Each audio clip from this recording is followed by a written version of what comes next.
Okay, good morning. I think you can see me. Should be able to hear me. Everything says it's working. Okay. Good morning. I'm gonna wait until I hear today's code word, which I guess will be how convenient. I think I've used that before. We're using the same code word. Code word? How convenient. That's just to make sure that I'm actually being heard and that everything's working. I'm just gonna keep stalling until that happens.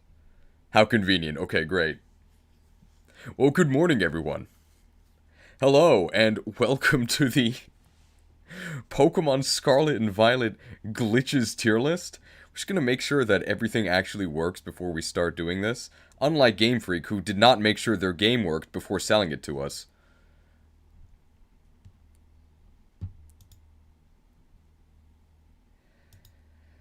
Okay. Hopefully not much of a preamble to this one. We just have to make sure that I pretty much just make sure that the tiers are correct. So I thought that we'd separate things into 4 tiers. So I've prepared game breaking positive, as in it affects the game and it helps you. Game breaking negative, it affects the gameplay and it hurts you.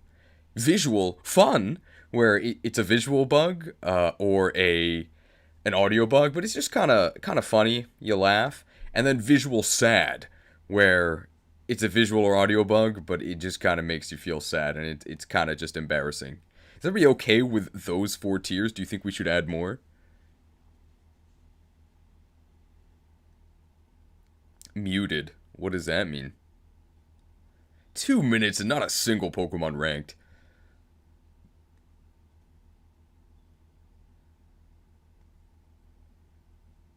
Anything else we should add? Sad, cringe? I don't think there's going to be enough to make more than that. So in total, I have 46 here that we're going to rank today. And I guess just a disclaimer that I probably can't show you the glitches as we're doing them live here. But of course, in the premium, they'll be available there. So when you watch the premium, it'll have visuals for everything.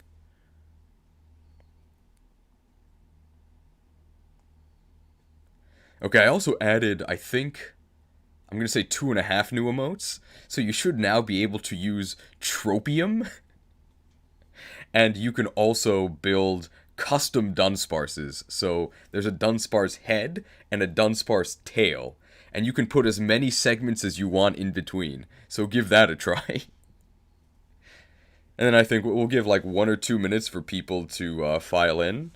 And then we'll go ahead and start. Have they fixed any of the bugs listed? I'll mention the ones that have been fixed. Some of them have. I think they fixed, of the ones listed here, I know for sure they fixed 2.5 of them. I'll mention those. Okay, everybody just makes Dunsparce sandwiches. Okay. If you have trouble getting footage for any of the glitches I found, feel free to use footage from my glitch compilation. Thank you. I was going to do that anyway, without asking you, but I would put your video in the description. I think one of yours for sure will be in here. It's going to be the Talonflame one, which is going to be shown as a subsidiary of this glitch. I'll explain as we do it. Greedy streamer doesn't ask for permission.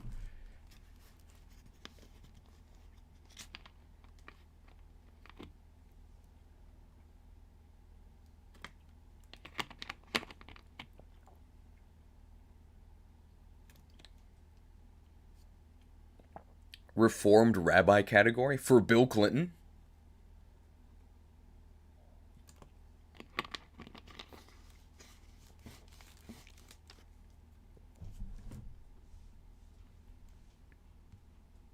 Okay. I think we're about ready to get started. This is not going to take that long, I don't think. Maybe 2 or 3 hours? It won't take 6 hours. We'll see. They fixed 3.5 of these glitches. Okay. So I gotta do the premium intro. Hello, and welcome to the Pokemon Scarlet and Violet Glitches tier list. How can you fix half of a glitch? Don't worry, I'll explain.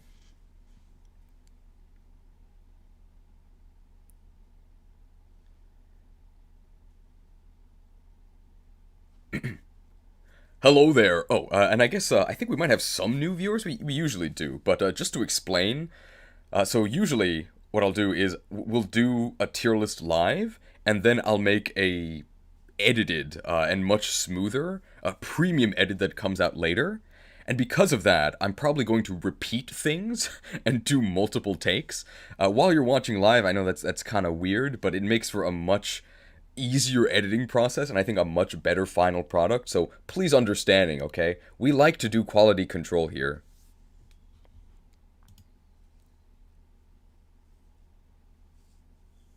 Should throw some Spanish or Portuguese in the premium intro. I mean, I don't know any Spanish or Portuguese, but if you can type some for me, I'll try to do it. Like, how do you say "what a great game" in Spanish? Debug tier list. We'll put "what a great game" in Spanish in the intro if somebody can type it here. The pod speaks Spanish, right? Que buen juego, is that right? Que gran juego. Which one is it?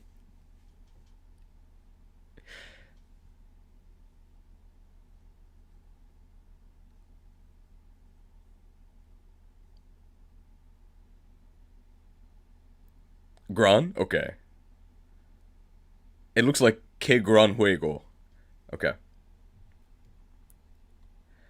Hello, and welcome to the Pokemon Scarlet and Violet Bugs and Glitches tier list. We'll do it again. Hello, and welcome to the Pokemon Scarlet and Violet Bugs and Glitches tier list. Now, as you may know, this is a Juego del Año, a really great game that they extensively tested before releasing it and selling it to the public. So we've got 46 bugs and glitches to talk about today, So we've got 46 bugs and glitches to talk about here, and by the way, I was very generous to Game Freak. I could have put more, but I condensed quite a few of them to make it seem like there are less. Generous. So I went ahead and created custom icons for all of this. So I went ahead and created custom icons for all of these. You can play a little game with yourself and see if you can guess what these glitches are based on the icons. Obviously, I'll explain them as we actually rank them. I said the wrong thing? Oh no. I can't scroll up. Oh, I can here. So I'm supposed to say Que gran juego. Gotta do that again. Sorry. Que gran juego. Okay. Hello, and welcome to the Pokemon Scarlet and Violet Bugs and Glitches tier list. Now, as you may know, this is Que gran juego. A really great game that they definitely bug tested and quality controlled before releasing it and selling it to the public. So today we're going to talk about 46 bugs and glitches. And by the way, I was generous because I could have put more, but I decided to condense them so that the game would seem more complete. I made custom icons for all of these bugs and glitches, so you can play a little game with yourself and try to guess what the glitches are before we actually talk about them. Obviously, when we actually do, I'll explain what they are, so hopefully by the end of this, all of these icons will make sense. Okay, there we go. Let's catch up on the chat here. Oh, you said Game of the Year? Okay.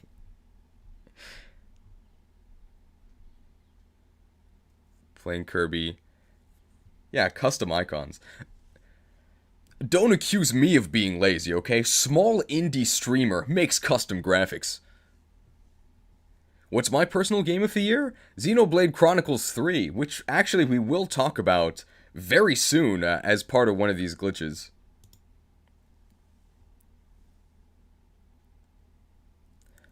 So while describing the glitches, I will either show footage off to the side to complement what I'm talking about, or if the glitch is major enough or requires it, I'll just cut to footage of the actual glitch as it happened to me, because most of these happened to me during my playthrough.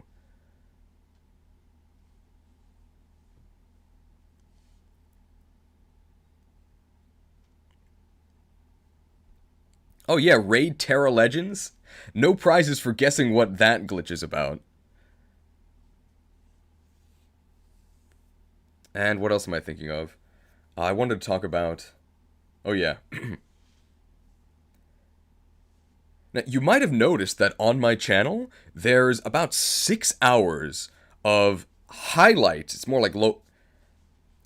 Now, if you're a viewer of my channel, you may have noticed that there's about 6 hours of...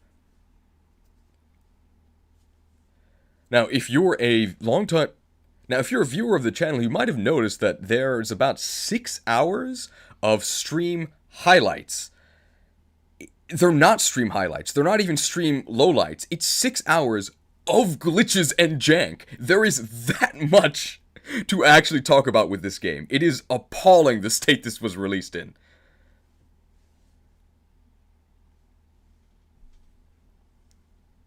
There we go.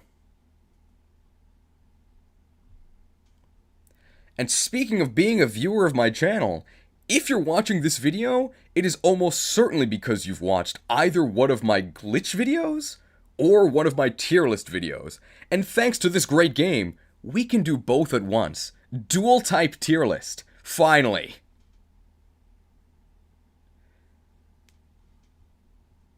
Okay, I think we're almost done with the intro. I explained how I'm going to format this. I explained about the visuals.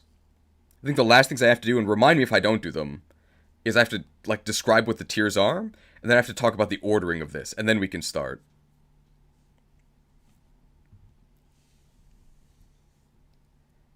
Okay. So let's talk about the actual tiers. I've prepared 4 of them here. At the top, we've got game-breaking positive. So these are bugs that actually affect the gameplay, but they help you. Under that, we have game-breaking negative. So these are bugs that actually affect the gameplay, but they hurt you.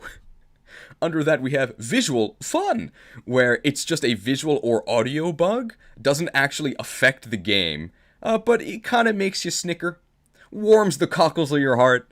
And under that, we have visual sad, where it's a visual or audio bug that doesn't affect the gameplay, but it's just kind of pathetic, and it makes you regret spending money on the game, which I did. So here's your disclaimer that all of the bugs I'm going to talk about, at least the ones that happened to me, happened on official hardware, okay? Not emulated, so don't use that for your Game Freak apologetics, okay? This is on official Switch hardware, on an official copy of the game.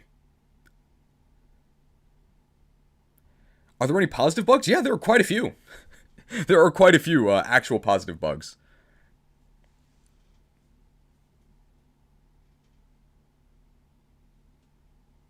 I also want to say that, in a way, all of these bugs are positive because the bugs are the best part of the game. I would probably give the game a 3 out of 10 as it currently is, and if they patched all of the bugs, I would give it a 2. Because the game would actually be worse.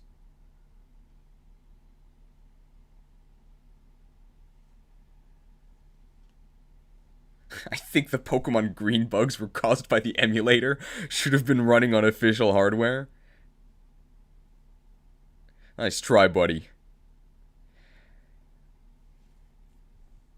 Okay, what else do I have to talk about? I have to talk about the ordering, and then I have to talk about the patches. Okay.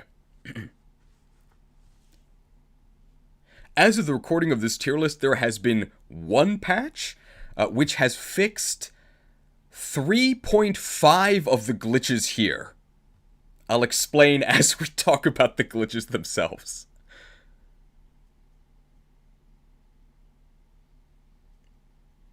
Now people are going to blame the original Switch hardware? Yeah, they're blaming the Switch hardware on Reddit, and they blame it in the comments of my videos.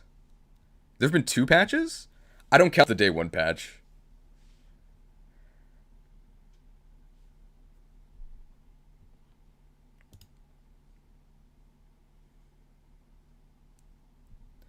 Now, these glitches aren't exactly ordered, except for the two at the beginning, and also there are two that require me to use spoiler footage of the last area of the game, so I've put them at the end. I'll give you a warning before I actually show you those. I'll do that again. Now, these glitches aren't exactly ordered, except for the first two. I put these at the beginning for a reason, and I've also tried to contain the spoilers at the very end. So some of these do require me to show footage from the final area of the game, and I'll give you a spoiler warning before I actually show you those. But here's a heads up that throughout some of these, I might have to show non-story spoiler visual footage of the final area. People say it's the best part of the game. I kind of agree, but I don't really think it's that much of a spoiler just to see what the area looks like, because it's not that exciting. So there's your light warning, but I'll give you another serious warning before I show you the actual story cutscenes at the end. Is that good for a spoiler warning?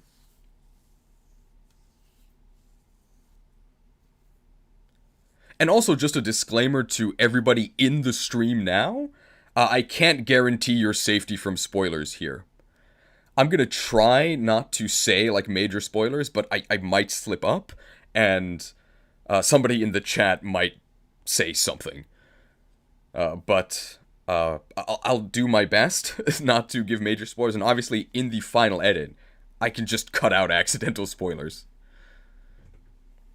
But just be warned that you might be spoiled in the stream here.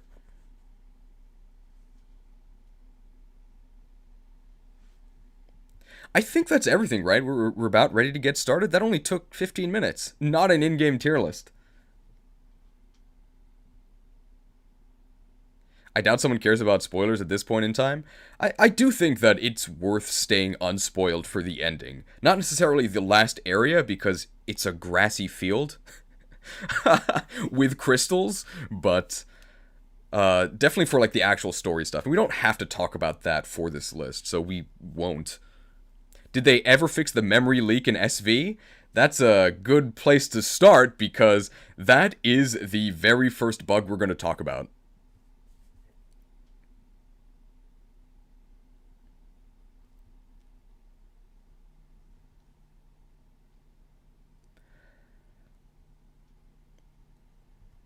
So this game, Scarlet and Violet, has what's called a memory leak, which is probably one of the worst things that can happen to your game. So I'm not a programmer, but a memory leak basically means that the game doesn't properly clear assets that it no longer needs. So for example, if you enter a building, which happens very rarely in this game, I counted, I think there are 10 buildings you can actually go into in the entire game.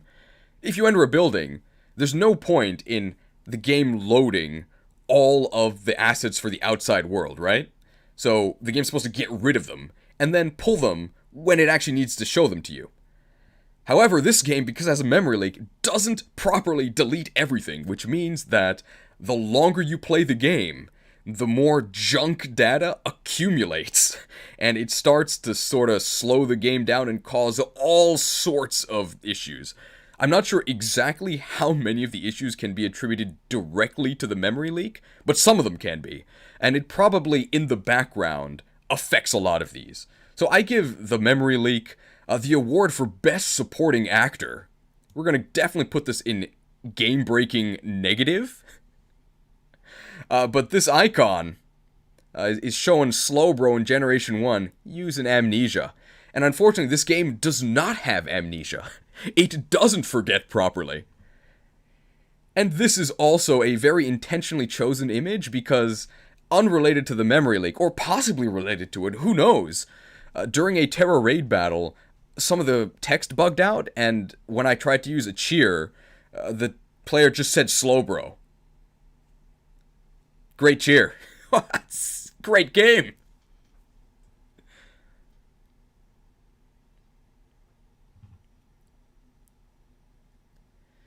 Okay, let me catch up on the chat, because I missed a lot of that while I was explaining that. That was the, I think that was okay. Let me see if I missed anything. So yeah, they did not fix the memory leak. I definitely had more crashes before the patch. Did I listen to the memory leak E4 music? Yeah, it's on the list. You can see it here. I only just got the notification for this. What I missed? Not much. Just explaining the criteria.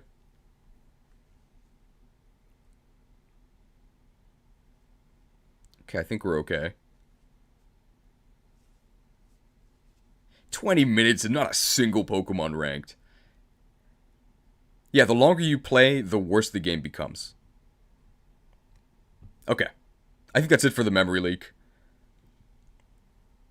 Alright.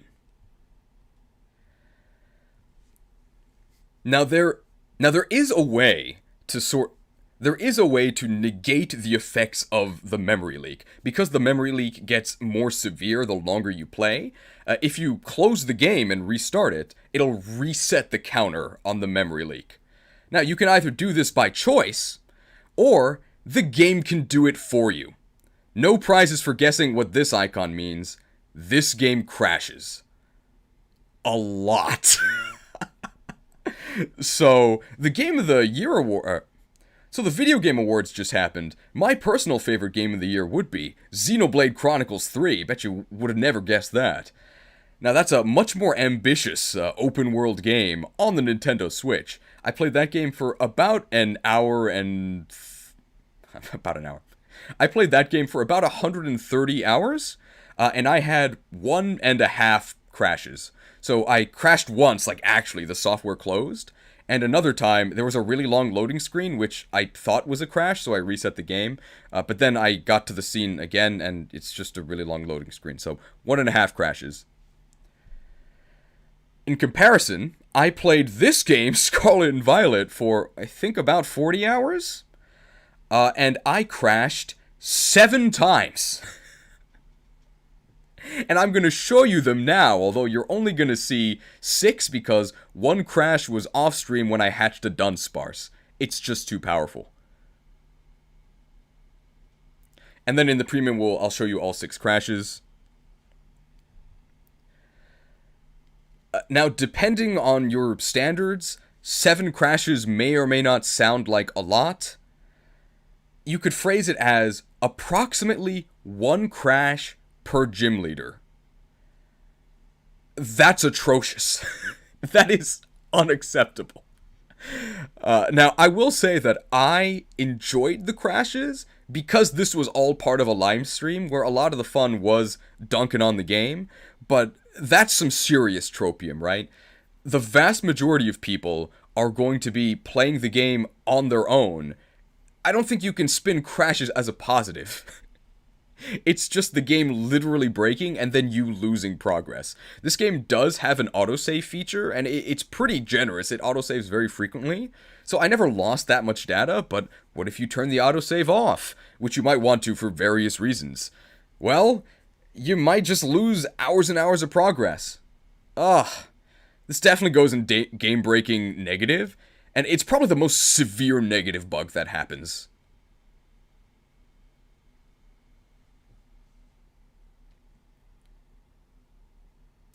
Okay. I think that's everything for the crash. Anything else to say about Crash? I feel like 90% of the crashes happen with great comedic timing. Yeah, the game was cooperating.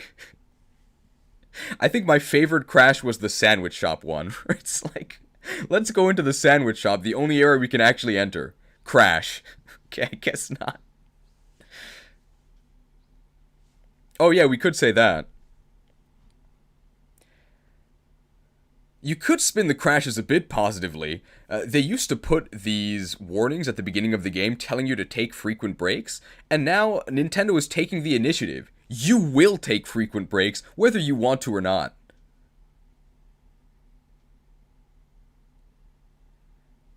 Put Crash in positive because it makes you play a better game.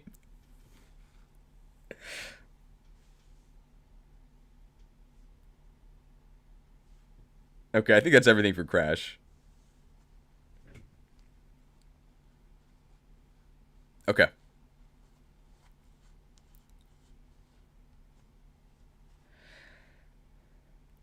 Alright. Can anybody guess what this icon means? That's my challenge for you guys. I think this one is one of the more clear ones.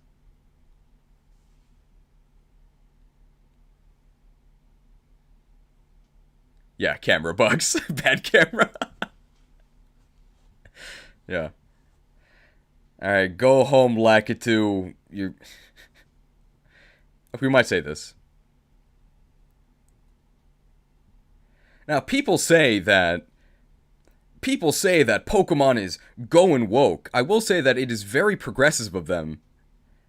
Now, people say that Pokemon is going woke with the removal of gender. I personally think that's just an excuse to make fewer animations, but you can't deny that it's very progressive of them to hire a blind cameraman. The camera in this game sucks. It's so bad. If you are on a slope, any sort of incline, or near a wall, you're clipping right through. This happens during battles, it can happen during open world traversal, and it happens a lot during evolution or egg hatching sequences. Basically, if you're near any sort of uneven terrain or geometry, prepare to see what's going on behind the curtain. This doesn't really affect the gameplay, so I think we can put this overall in visual fun. It's definitely dipping a bit into visual sad, but I think it's overall more fun to just sort of see how broken one of the fundamental features of the game is. Notably, in battles, you can actually click the right stick, and if you do that, I think it's called the R3 button. If you do that, it sort of gives you the cinematic fixed cam, or at least it tries to give you that. It probably will still mess up and clip through things.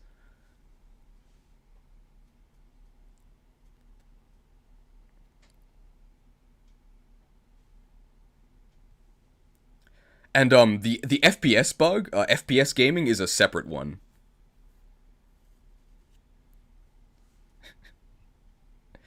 Lakitu has worked for 26 years. Let's give him a break, guys. His eyesight isn't what it used to be. Also, I very intentionally used the Super Mario 64 Lakitu, because this is an N64 game.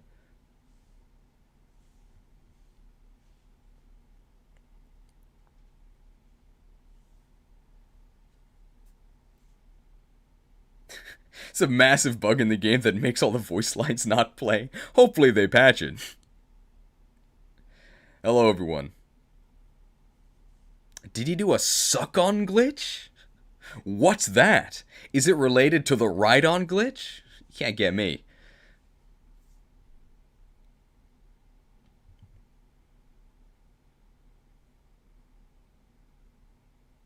Okay, I think that's it for the, this camera glitch. This is just the general camera being bad.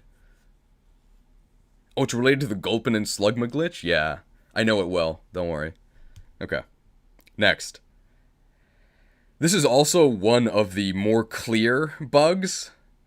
This is also one of the more clear icons. Can you guess what this one is?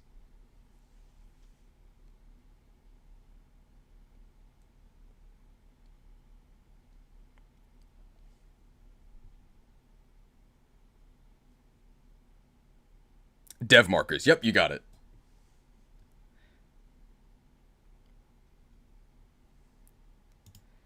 Now again, I'm not a game designer, but I've been told from various sources on the internet, so you know that I can trust them, that something that happens in game development is they'll use what are called dev markers. So they'll just put a visual asset that is then used to mark certain triggers. So for example, where a cutscene should start. Now, normally, you don't notice this because the developers, because it's for development purposes, will then move that visual marker somewhere where the player cannot see it. Well, they didn't do it in this game because in several cutscenes, you'll just see this phantom Pokeball that has been used as a dev marker, but it's still in the scene. And the reason why this icon here is a Pokeball by a door is because one of the more obvious places this happens is in doorways. So sometimes when you enter an indoor area, there'll just be a Pokeball by the door. Because they didn't move it out of the way. And that Pokeball is always the first Pokemon in your party. So if your first Pokemon is in a Pokeball, it'll just be a Pokeball. If it's in a Great Ball, it'll be a Great Ball. If it's in a Master Ball, it'll be in a Master Ball. And sometimes the Pokemon from that ball is actually active in the world. Here's a clip showing Great Tusk. Here's a clip just showing Great Tusk enjoying the great indoors. Buildings didn't exist back in his day, so he just wants to see what all the hype is about. I'd like to see what the hype is about, too. Can we have some indoor areas, please?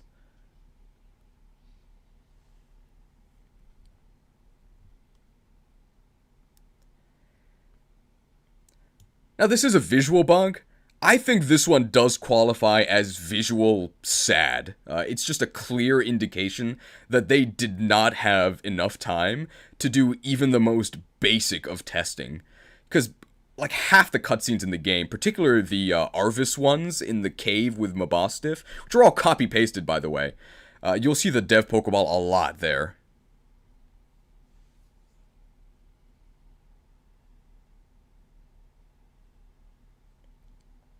Anything else to say about the dev Pokeball glitch? I think we covered everything.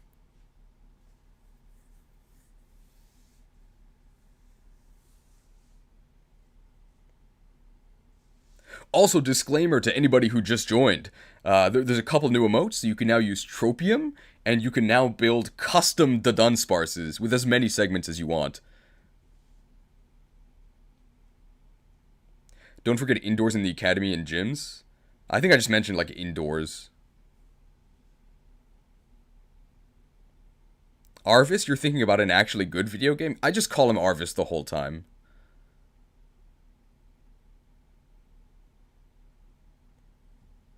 But I mean, I know his name is Arvin. Okay. The Dunsparce Tropium sandwiches. Okay, I think that's it for the dev thing. A random Misdreavus appeared in my cutscene? Don't worry, that's on here. That's on here, don't worry. Okay. This icon is also really on the nose. I think you guys can guess this one. Arvis, Barbecue, and Paldea confirmed? No, it's picnics, bro.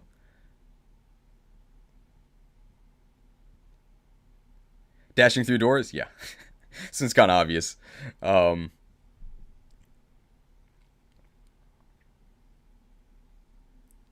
If you're sick of the gig economy, I've got bad news for you, because DoorDash operates in this game too. So, if you're running, and then you press B to crouch, you'll do a little dash as you like slide and crouch, and for whatever reason, this sliding dash causes some funky things to happen. It causes you to ignore triggers, is I guess how I would describe it. One of the more obvious ones is that it ignores collision triggers for doors. So you can dash right into shops, and then it won't pull up the menu that's supposed to appear. This is not directly related to this bug, but it's just something that's kind of sad. So in co-op, you can see other people enter stores. But they don't actually enter the store. They just enter this little atrium and sit there. And people can stack up and just clip into each other. Looks great.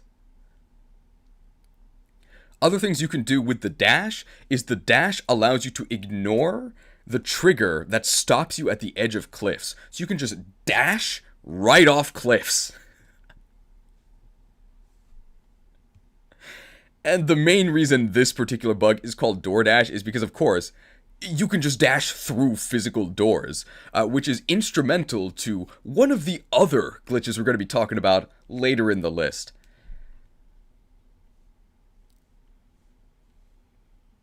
I think that DoorDash overall qualifies... So what tier do we actually put DoorDash in? It's not quite visual. But it doesn't really affect the game.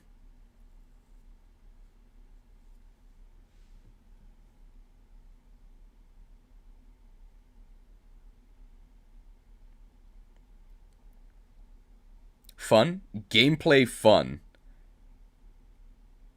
Visual, I've gotten every single tier. Game breaking negative, it gets you stuck. That's probably true, yeah. Okay, it looks like people are saying game breaking positive. That's true, yeah. It's positive because you can fall off cliffs to get to certain areas you couldn't access. Yes, yes, okay. I think overall we're going to put DoorDash in game breaking positive because this actually allows you to dash off cliffs that you're not supposed to. So if you're on Koraidon, you can just walk off cliffs. But because of DoorDash, you can dash off of cliffs before you actually get Koraidon.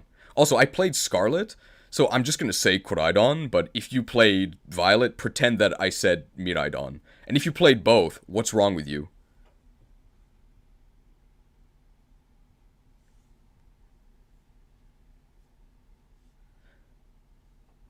I think that's everything for DoorDash.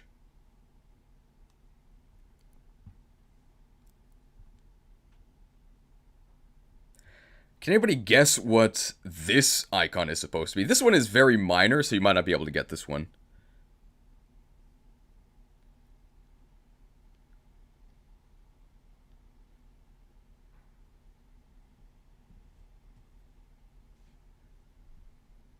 How convenient, Pokemon. How convenient is a good guess.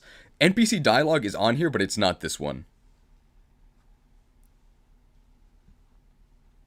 Excessive prompts for stat changes? I don't think that's a bug. This one also might not be a bug. How inconvenient. Okay. Well, we'll just go with this one. Now, this glitch is very minor. It also might not even be a glitch. It could just be a very clumsy design choice. But there are certain battle text triggers that trigger in succession, but, like, not really. So, for example, in one of the final battles against your rival, she has text for when you crit her, and she has text for when you hit her with a super effective attack. But if you do both at the same time, so say for example, if you hit her with an auto crit move like Trick Bouquet or Flower Trick, whatever it's called, it'll zoom in to play the super effective text, then it'll zoom out for like a second, and then it'll zoom back in for the crit text. It's just very clumsy. I think we're going to put this one in visual sad. It's very, very minor, but it does happen. And it happened to me in the final boss battle. So the final boss actually has text about super effective hits. But I will actually defend that without spoilers because it does make sense for the final boss to be surprised both by crits and by super effective hits.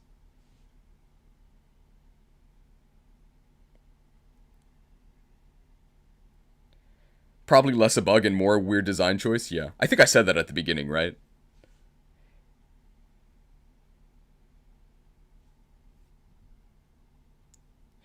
As an addendum to this glitch, we'll also add all of the very weird stat triggers. The most obvious example is Anger Shell.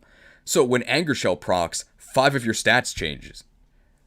As an addendum to this glitch, as an addendum to this one, we'll also include inconsistent text triggers. So the most obvious one is Anger Shell. When Anger Shell on Cloth procs, there are 5 stat changes, and you know there are 5 because it shows you each one.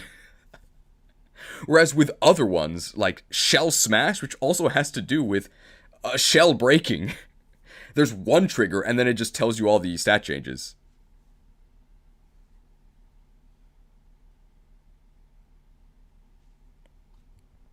There we go.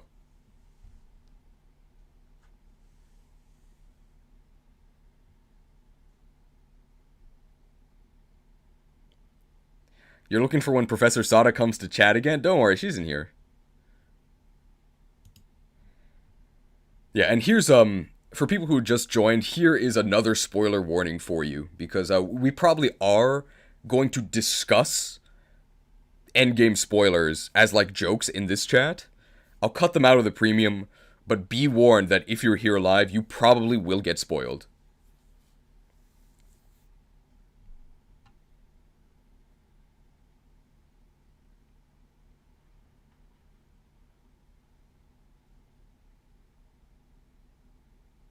Okay. I gotta head out. Oyasumi nasai. I guess it's night for you. Good night. It's morning for me. I joined right as you said the spoil thing. Well, there you go. Time to go? See you later. You can watch the premium. There won't be spoilers in the premium, but promise me that you'll watch the premium. Alright, here we go. Next. I'm never going to ask you what this icon is supposed to represent. You definitely know. This is probably the most jarring visual bug in the entire game.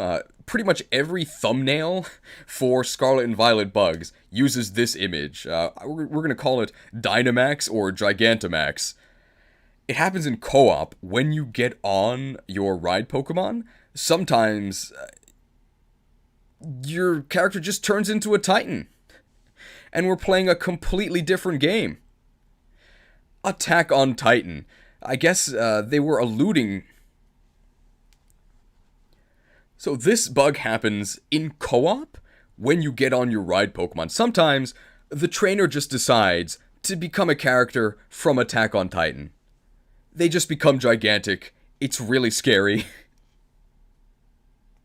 And they said they removed Dynamaxing.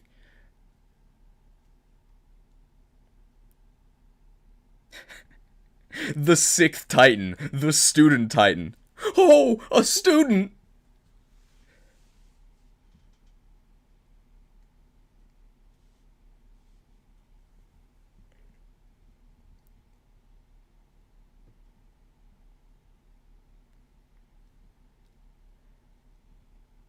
That's actually not the only Attack on Titan illusion in this game, because some of the new cries, in particular Cloth and Titan, fittingly enough, just sound horrifying.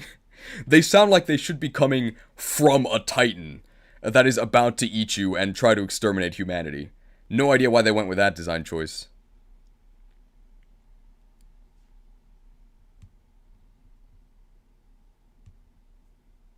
Finally, 6-segment student.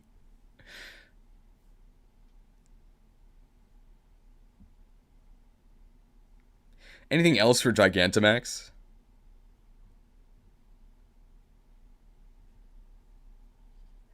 Cloth and Skeledirge's claws both kind of remind me of the giants from Majora's Mask. Shoutouts to the Oath. Is it Oath 2 Order?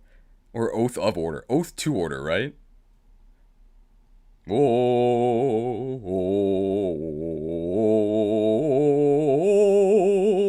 Oath 2 Order. I really like that one. This glitch is the only way to customize your character's height.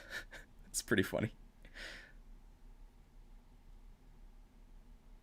I think we can very clearly file this one under visual fun. It's fun, I'd say. Jeez, do I have a Discord? I do. Link in the description. You found it.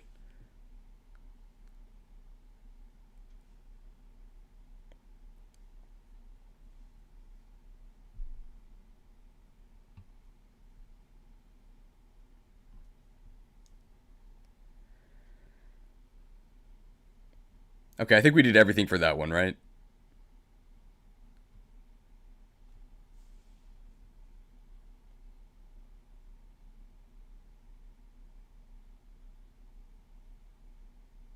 Oh, there's one. Remind me. Okay, this is a request for everyone. Remind me when we talk about this glitch here that I'm mousing over now. Remind me when I talk about this to also talk about AI party members, okay? Don't let me forget. That's my request to all of you. So we talk about this glitch here. Talk about the AI party members. I forgot to make an icon for it. Thank you. Okay.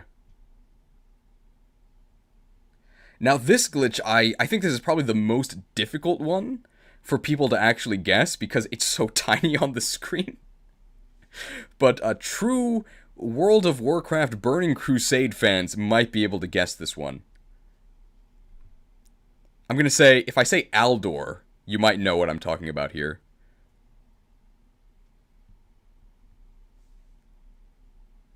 The Aldor elevator, yep, okay. You got it. Alright, so this icon is really hard to make out, sorry about that, but true World of Warcraft Burning Crusade fans will know about the Aldor elevator. So there's an elevator in part of World of Warcraft. that you can fall through or just jump off from, and it'll kill you. There's an elevator in this game. Outs. There's an elevator in this game. It's in the water type gym city, and there are some very powerful cutscene triggers that will force you on or off the elevator. Whether the elevator is up or down, it's very clumsy. Using DoorDash, you can ignore this trigger, but you can also jump around the trigger, over the elevator, and then under where it would land, and then you'll be forced into a cutscene where the elevator goes down, even though you just jumped down. I guess this is game-breaking negative, because it wastes your time. You can't just jump off the elevator. But at the end of the day, it's a pretty minor inconvenience.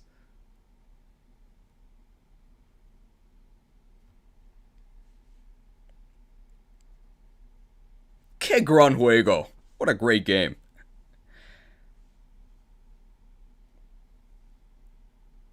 I know that the J in Spanish is supposed to be silent, because my very first girlfriend was from Colombia, and she would always make fun of me for pronouncing the J's as J.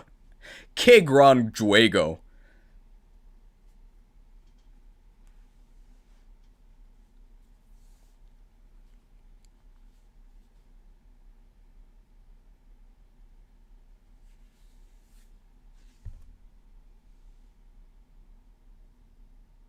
H is silent, J is H. That's racist? How? What? She was a Spanish speaker. And she corrected my terrible Spanish. How is that racist? What? I think that's it for this elevator thing.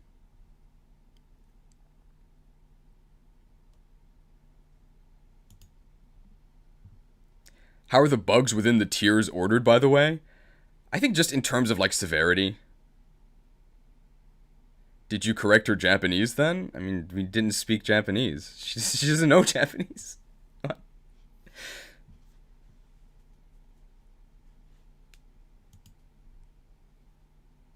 Alright.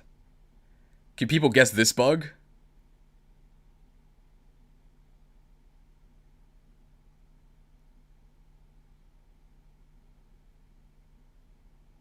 Yeah, E4 music, yep.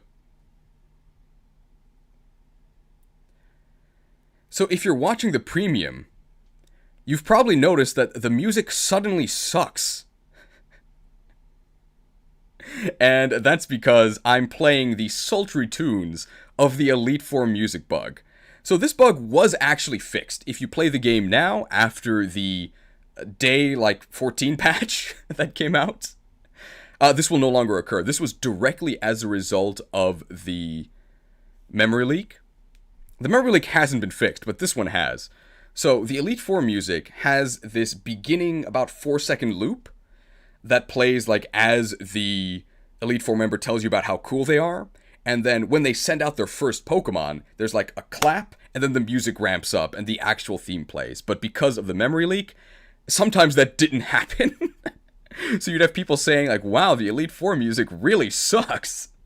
When in actuality, they never actually got to hear the real theme. So I think this goes under audio-visual sad, because some people actually did just have their Elite Four battles ruined by this, because they got a really lame version of the theme. Well, I mean, they got the theme, but only the first 4 seconds of it.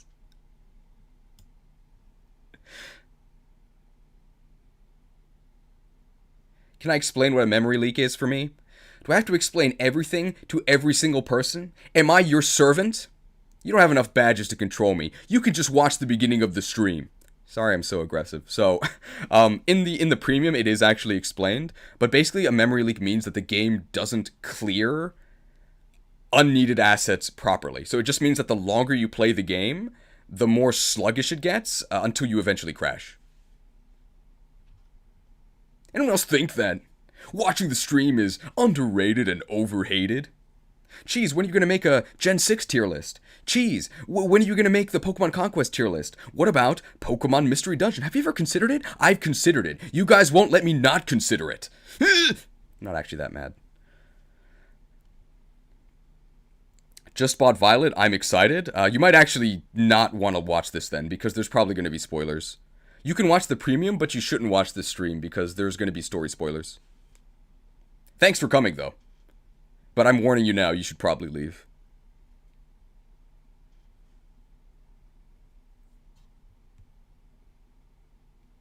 Did I miss a lot of stuff? Not much. I'll leave a sub, though, thank you. And definitely watch the premium, because the stream... Well, I won't say the premium will be spoiler-free, but it'll have relevant spoiler warnings.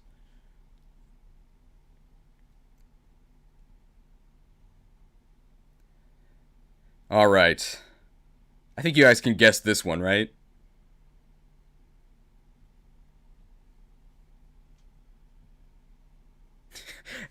Sleep status, that's right. So this is another bug that has been fixed.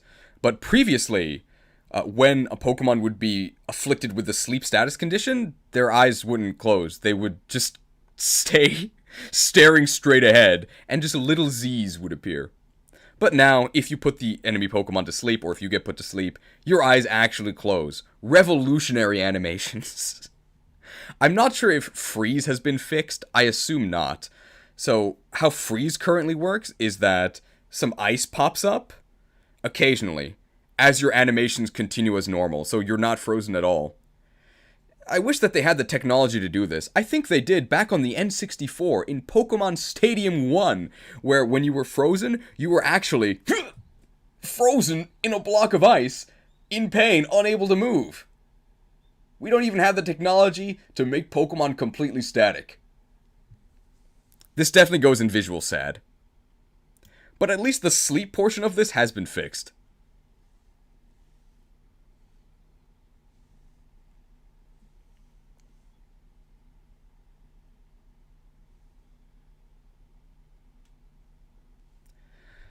Oh.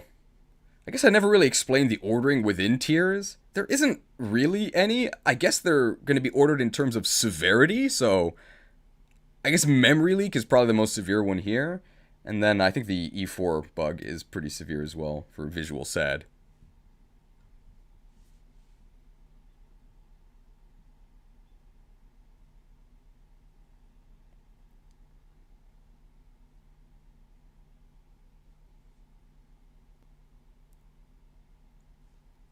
Okay.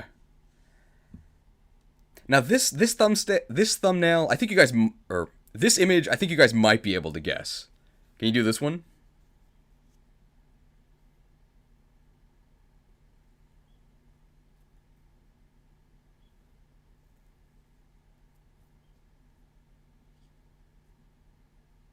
Falling with style, yes. Only 90s kids will know that this is falling with style. So this isn't about the gliding in the game, which sucks, by the way.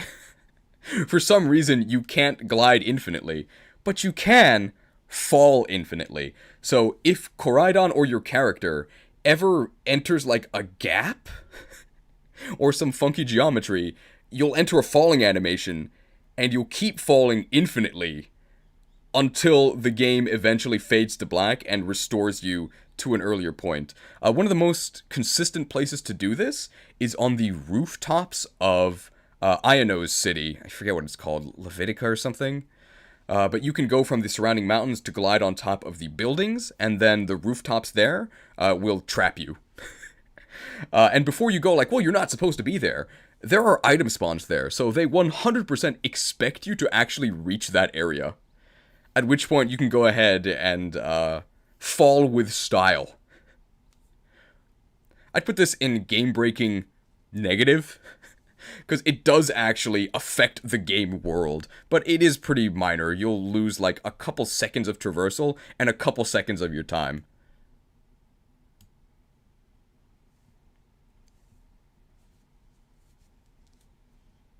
Levincia? Oh, okay.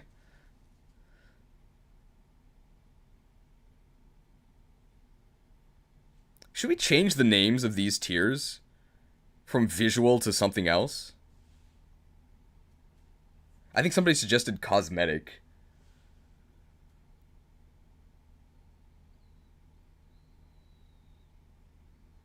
Okay, we'll just change it to cosmetic. And we're just going to change the names of these tiers from visual to cosmetic. So it's probably a bit more accurate, because that includes audio.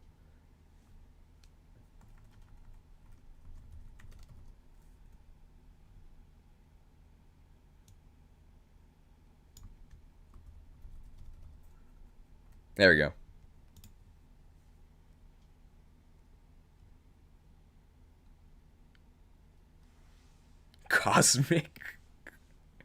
Cosmic power.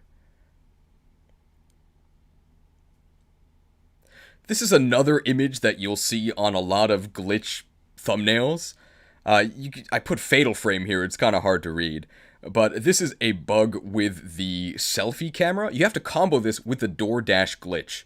But you can dash into the door of your rival's house, which is actually more content than going in the actual house, because there's nothing to do there. You dash into the door, and then you turn on the camera, you go into selfie, and then you do the "what's this" gesture.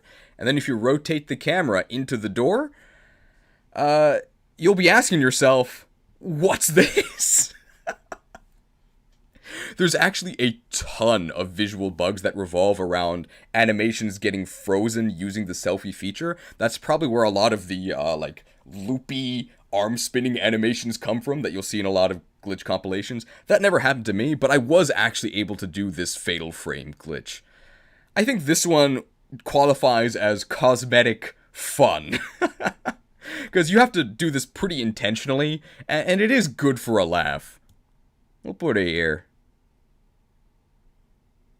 And you can actually set this as your trainer card picture.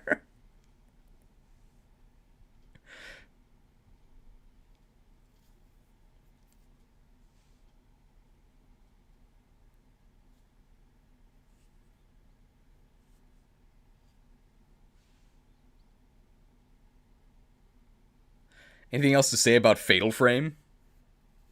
Yeah, cosmetic fun.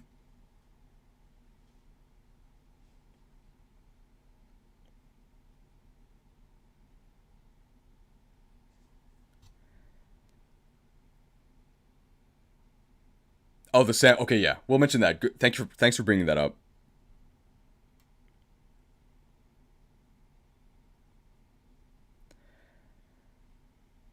Your facial expressions as a the selfie feature can also bug out your facial expressions during the sandwich animation, which happened to me slightly because I ended up eating a sandwich with my mouth closed.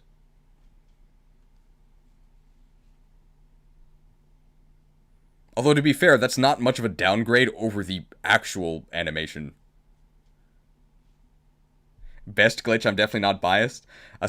By the way, thanks to the Pod 768, because he sent me a video tutorial on how to do the Fatal Frame glitch, which is why I was able to do it in my game. Big thanks. The Pod knows a lot about bugs. Hello. Alright, now this one, it's not a spoiler, but I don't think you can guess this one. My icon for this might be a little bit too abstract. But we did say the name of this during the Area Zero stream. This one's not a spoiler, though. PNG Tuber Sada. That's a good guess. That's probably what this... Paradox Co-op, almost. That's on here. PNG call. PNG screen. Yeah, that's probably what everybody will think of with this one. I could have made a better icon for this. But, I mean, you can see I don't have a lot of space to work with. Alright, so this icon represents the horror aspects of this game. 5 segments at Sada's. So what'll happen a lot is you'll just get jump scared by various models popping in and out of existence. This happens a lot during cutscenes. It happens a lot as you enter doors. Prepare to get jump scared. And sometimes it actually does come with sound. One of my viewers sent me this video of them hatching an egg in the gate of Area Zero. And then briefly, just a talon flame appears. It's shiny, and you actually hear its cry, just for like a second. This is 100% going to happen to you during your playthrough. I think this actually counts as cosmetic sad. Because it's just the spaghetti peeking through in a very jarring way. Put it here. 5 segments at Sada's. Five Nights at Freddy's is an actual indie game, right? Is the transparent NPCs bug in this tier list? It is.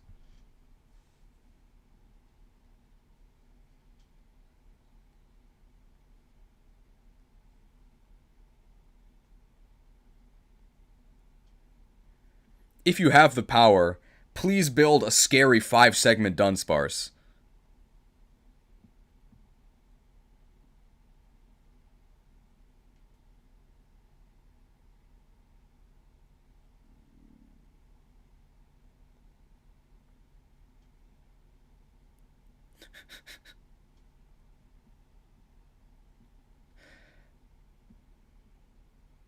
Bro, that's only 3 segments.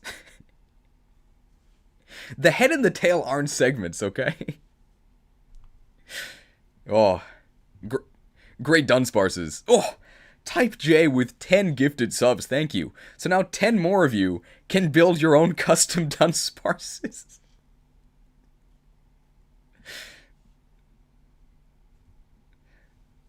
Okay.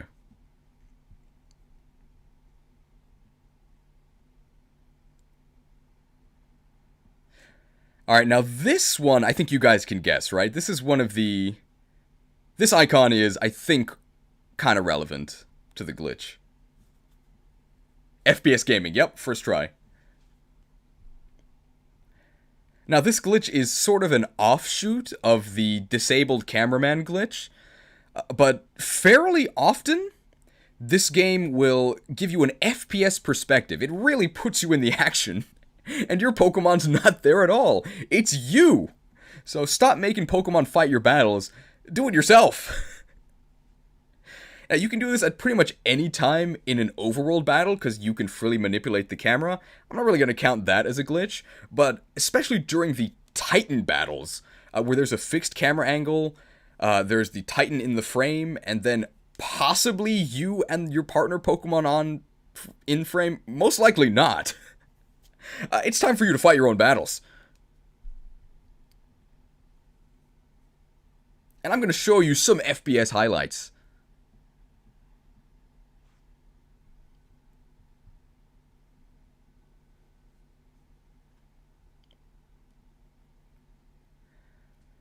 I think this one definitely goes in cosmetic fun. I actually had a lot of fun doing this. It's very good for a stream setting. It makes it so immersive.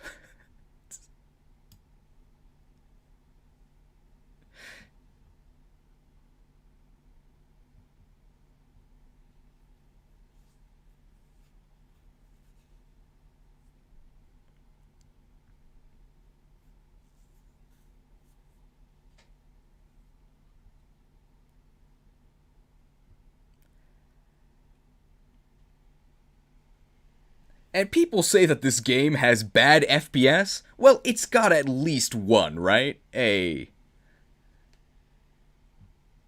Okay.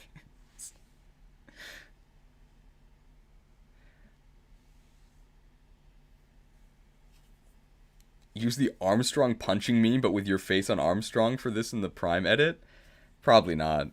There's gonna be I have to do a ton of visual editing for this one because I have to find footage for every single one of these. A lot of the footage I have just by myself, but some of these I have to pull from online. So don't expect too much crazy editing in this one. But I did film an intro yesterday. Yesterday I had a film session, and I filmed an intro for this. I filmed an intro for the eventual Scarlet Violet review, and I filmed an intro for the Paldean Chef Supercut. So those will all be coming out fairly soon. Well, not the full review.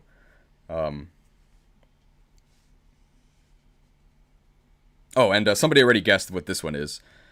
So this is the uncollectible coins, yeah. So Gimme Ghoul Pokemon introduced in this game.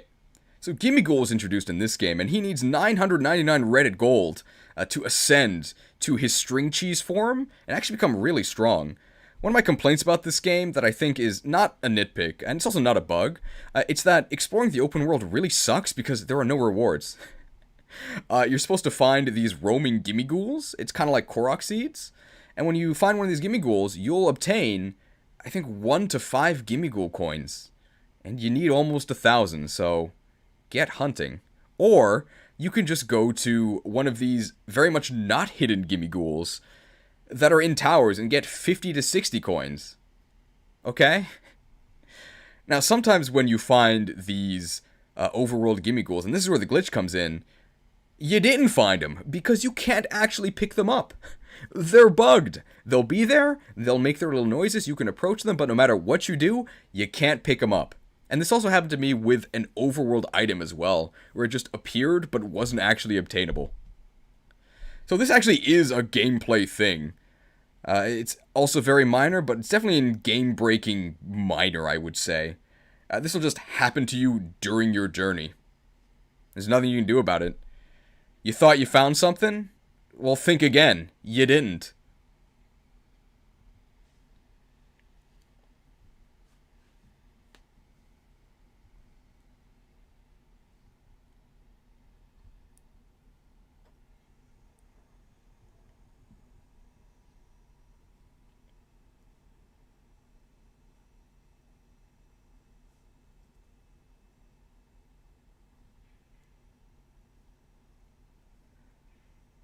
Okay. I think that's it for that one. So how about this bug? I think you guys can... If you know what game this is, you definitely know what I'm talking about here.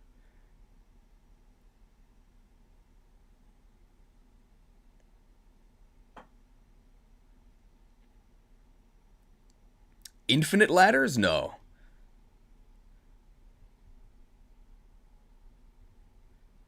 Too small? The ladder glitch, yes. Okay, yeah. Alright, so... Our man Snake here, he's standing in for all of the ladder and elevation-related glitches. Someday, you'll feed on a Trico.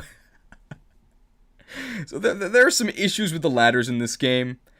One is that if the ladder is ever so slightly off kilter, you can't interact with it at all.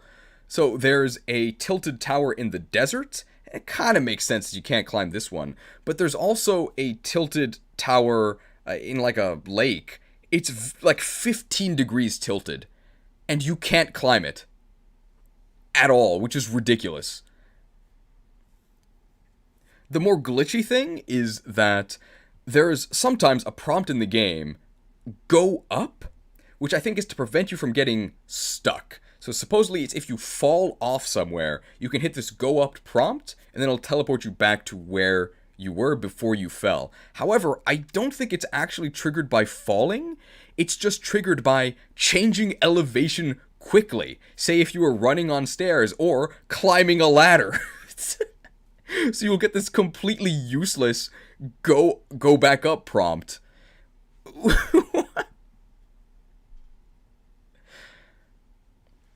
I think overall this one goes in game-breaking positive, because it does make traversal a little bit easier by giving you, like, 15-yard warps. Or I guess if you're from Europe, 15-meter warps. Probably the most minor, positive game-breaking bug.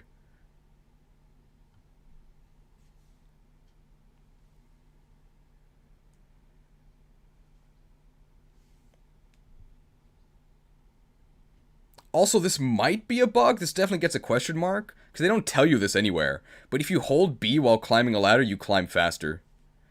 I don't know why you would ever want to climb slower, so you should always just hold B while climbing a ladder.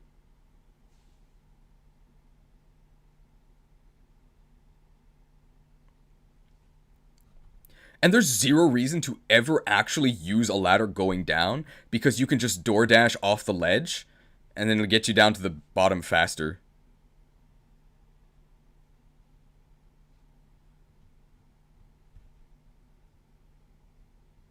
You get the running ladders after Promise Gym.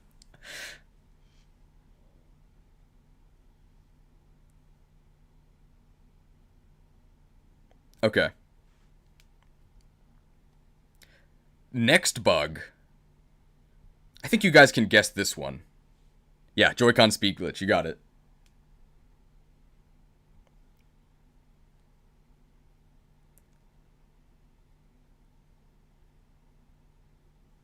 Yep, yep. If Sonic were in Pokemon, he'd have pretty good base speed. But it turns out that your character... Now, if Sonic were in Pokemon, he'd have pretty good base speed. But it turns out your player character also has the need for speed. So, I don't know if this one has been fixed, but if you connect two controllers to your Switch, and then you run diagonally, and press the joystick on both, it just adds the speed. So you run twice as fast. Great game. Now, although this is positive, it makes you go faster, this is pretty useless because you may as well just sprint and Koraidon, and that way you don't have to do this weird, like, two-controller claw thing. It's pretty useless, but it's really funny, and it is a positive effect on the game, so we're gonna put in game-breaking positive. The player used agility.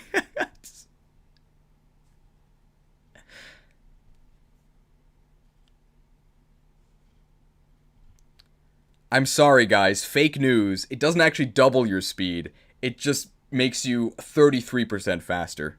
Sorry. This must be what they meant by having a turbo button on controllers.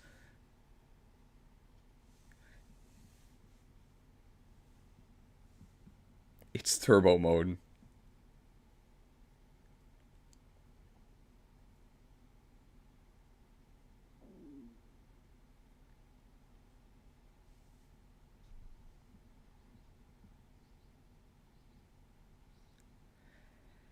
Okay, next. Can people guess this one? This one is a little abstract, but I think you can get it. I'll tell you, this is the hook shot.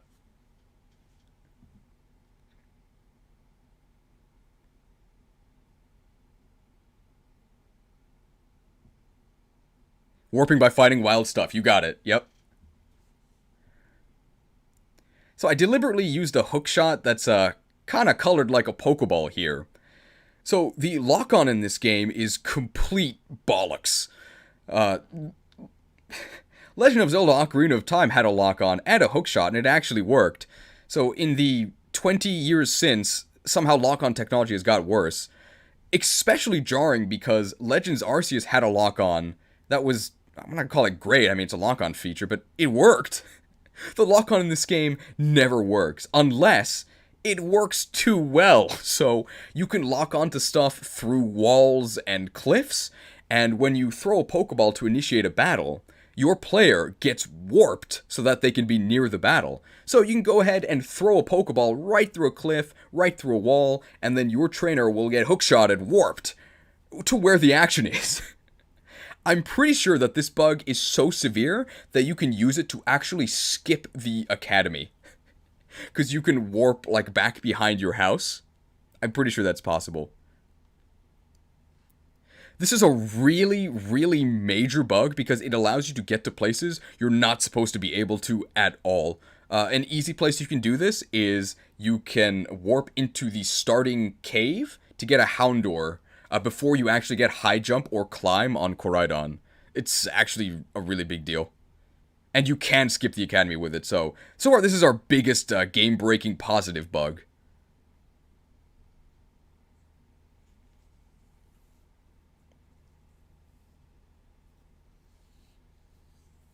No learning run when?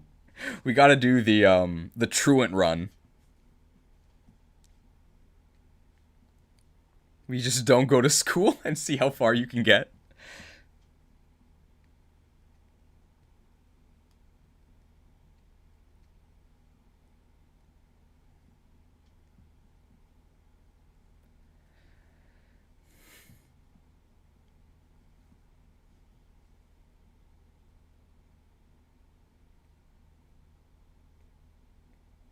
You can't do Team Star bases or Titans, or gyms.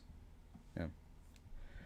I guess I'll mention that. Now, you shouldn't actually skip school with this bug, because then none of the story things actually activate. You can't do the Star bases, the Titans, or the gyms. But you know what? I don't want to do them anyway. This game sucks. The most fun part is catching Pokemon. You can do that without doing any of the story stuff. Too cool for school.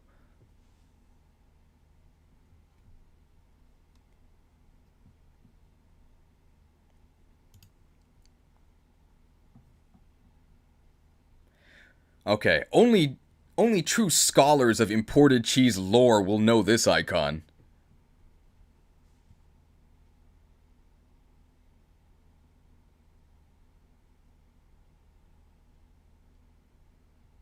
Oh, Quillfish.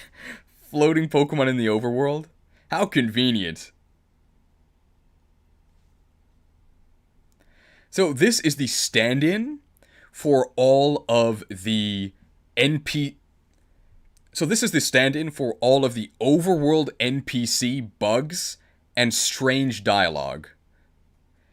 So people who say that this game has a living open world, are you okay? What game did you play? This game is unintentionally very unsettling and spooky, because there is zero thought or care into... This game is unintentionally very unsettling and kind of creepy, because there is zero thought or care put into the placement of overworld NPCs. So forget the fact that overworld trainers that you actually battle just stare off into space in the middle of fields. Why is there a salaryman, like, just on this deserted island? What's your job, bro? In the actual towns, there are these weird, like, AI-generated ghost towns where NPCs just repeat the same nonsensical lines as they complete these patrols. And because the game lags so much, sometimes the patrol... And because the game lags so much, and the lag is dependent on how far the NPC is from you, that can cause the patrols to actually mess up their timing, and cause NPCs to clip into each other. Sometimes you'll have NPCs walking with, like, clones of themselves. It's really jarring. And like the spookiest moments in the game for me were exploring this seaside town, which is straight out of, like, a Lovecraft story. There's a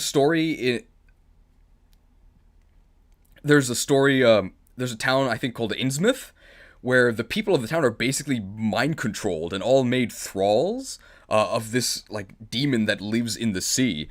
And that's basically what happened to this town. Because everybody is just obsessed with Quillfish.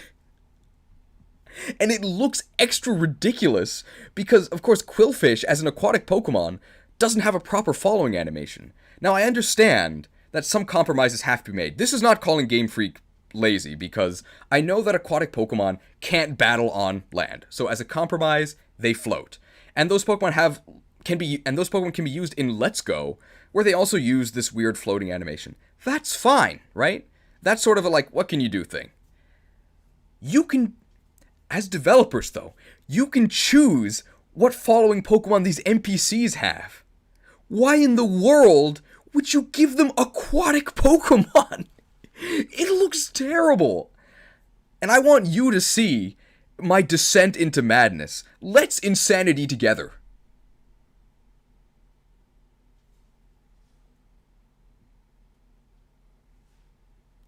And that's where we'll cut in the premium to the whole, like, how convenient segment.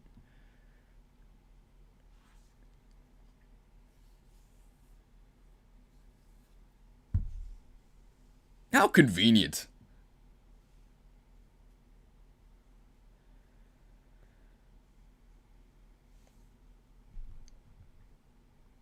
As for a ranking, I think that this is a very severe cosmetic sad bug. Because not for a single second did I believe that this was a real open world populated by actual NPCs. It feels like AI generated. A bad AI, by the way. And this affects the entire game. Every single town is like this.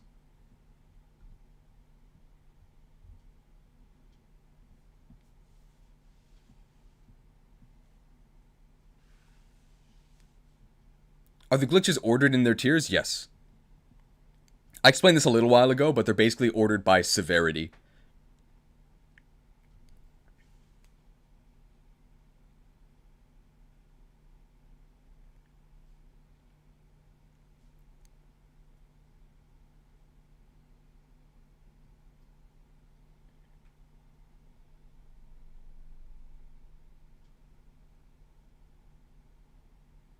Okay. Next one. You guys can guess this one, right? Only 90s kids will know. Indivisible ride Pokemon glitch? Yep. To the invisible boatmobile!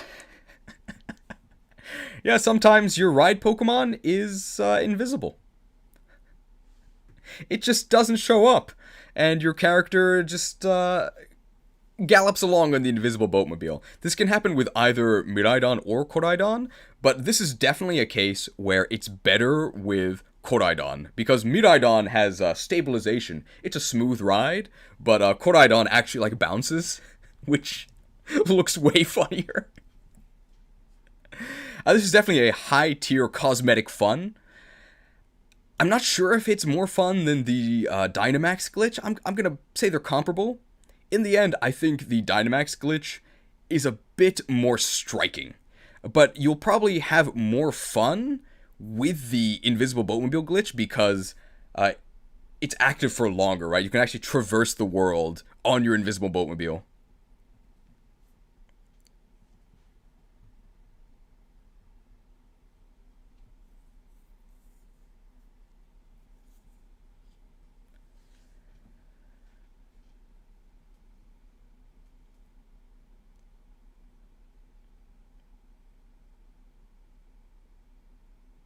Okay. Next. Can you guess what this one is? I think you can.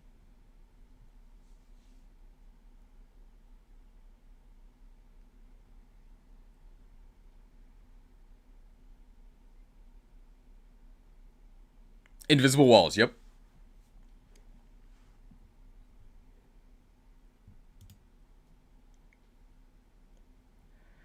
Alright, well, Mr. Mime is not in this game, but invisible walls are. Now, I'm not talking about invisible walls around the border of the world. That's kind of a what can you do thing. So if you try to swim out to sea, you'll be stopped by an invisible wall. That's fine. What's not fine are the other ones. So, picnics are contained within an invisible force field. Whatever, you can't actually allow the player to like go anywhere in the picnic state, right? But the thing is, your Pokemon that are playing around in the picnic can go right through the walls. So sometimes you get a situation where the Pokemon you're supposed to be playing with are like way off in the distance. You gotta break out the Arvis searching gesture because they're so far away. What? And at the very beginning of the game, there's a story segment where you're traversing a cave with your ride Pokemon who has had a sandwich so powerful that they've regained their battle form. That's never explained. And in that sequence, there are invisible walls. But, like, it doesn't make any sense, because there's also cave walls. Why did you add invisible walls? What?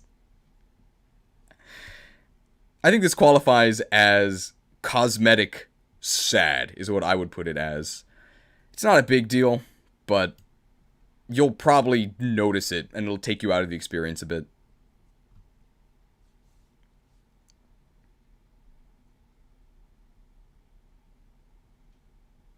Were the cave walls a glitch? I think so, because if you look at the footage, your character like freaks out when they run into it, and then you can actually pass through it.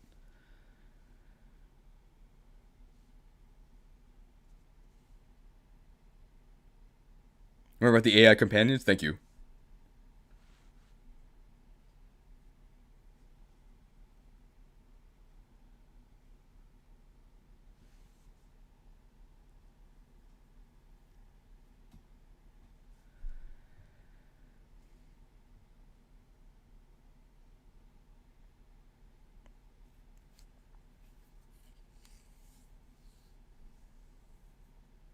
I say they're definitely not a glitch and rather just stupid railroading. I would say that if you couldn't pass through the wall.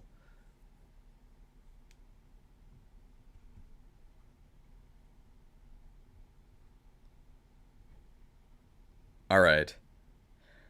So can people guess what this glitch is?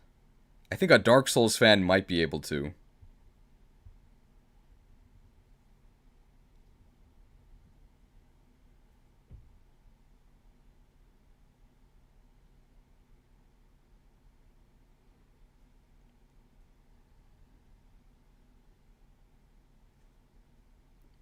Picnic, not this one. Co-op crashes, not being able to rejoin co-op lobbies. That's sort of getting there. The sun. It does have to do with co-op, so I think people did get it.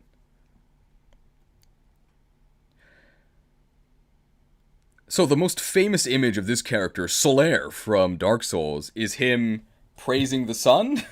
It can't quite fit in the frame, but he's known for jolly cooperation.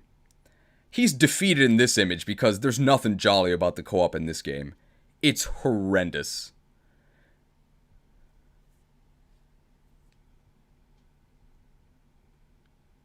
So I'm not going to talk about raids here, that's a whole nother thing, but there are so many bugs with the co-op. Despite the fact that you can't actually do any real co-op.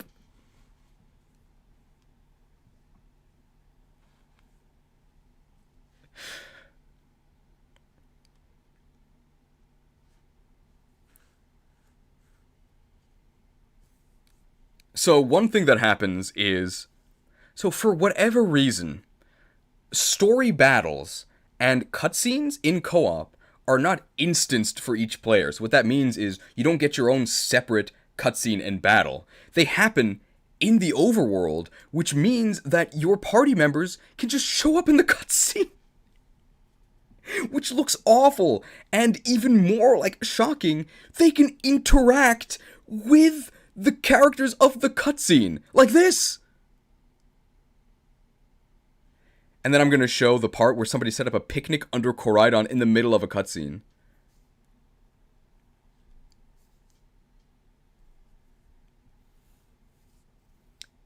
You beg me to talk about raids? Don't worry. It's the most obvious icon on here. We're going to talk about raids.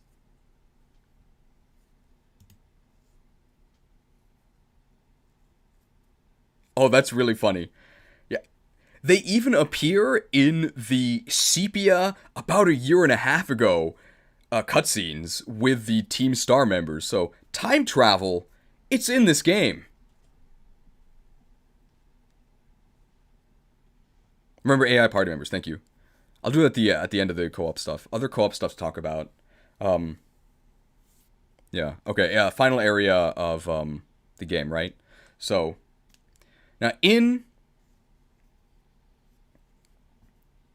the final area of the game, Area 0, co-op is enabled. Okay.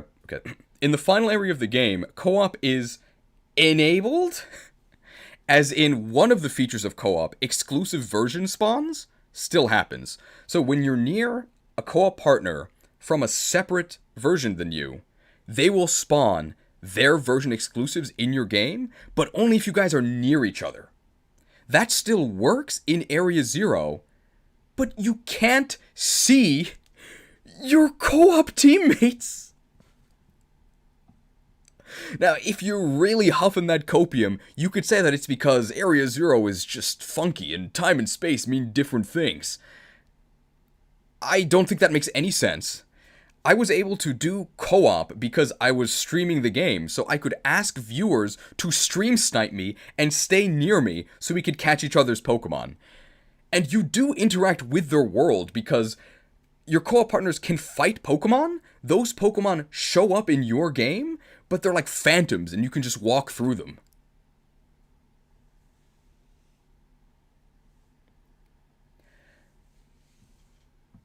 Now, even if you're offline in Area 0, there's some co-op with your friends that you made along your journey. And of course, there's issues with them.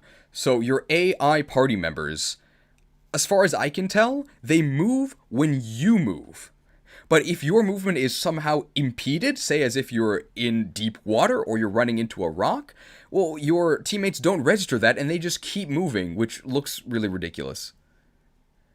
Although, in Game Freak's defense, even in Xenoblade Chronicles 3, your party members were not very good at following your lead. So, well, they get a little bit of a pass on that one.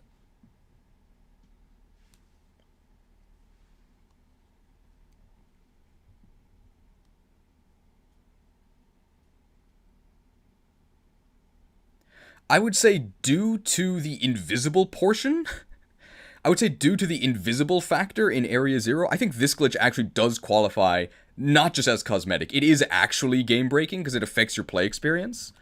It's pretty severe. I think we're going to put it below crashes, but above falling with style.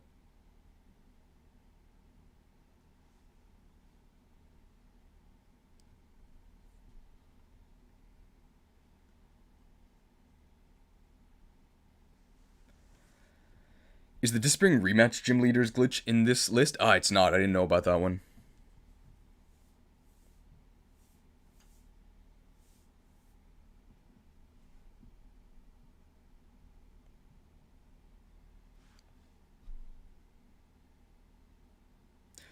What's your favorite main series Pokemon game and why do you like it? What does it do right that the other games fail at? Probably Heart Gold Soul Silver. It is a complete game. That's why I like it.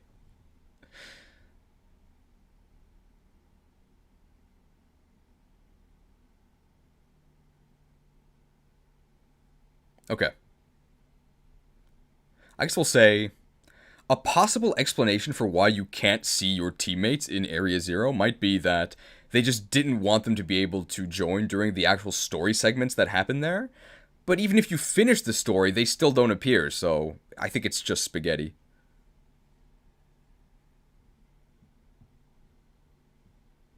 Yeah, and somebody already guessed the next glitch, which is getting kicked out of buildings.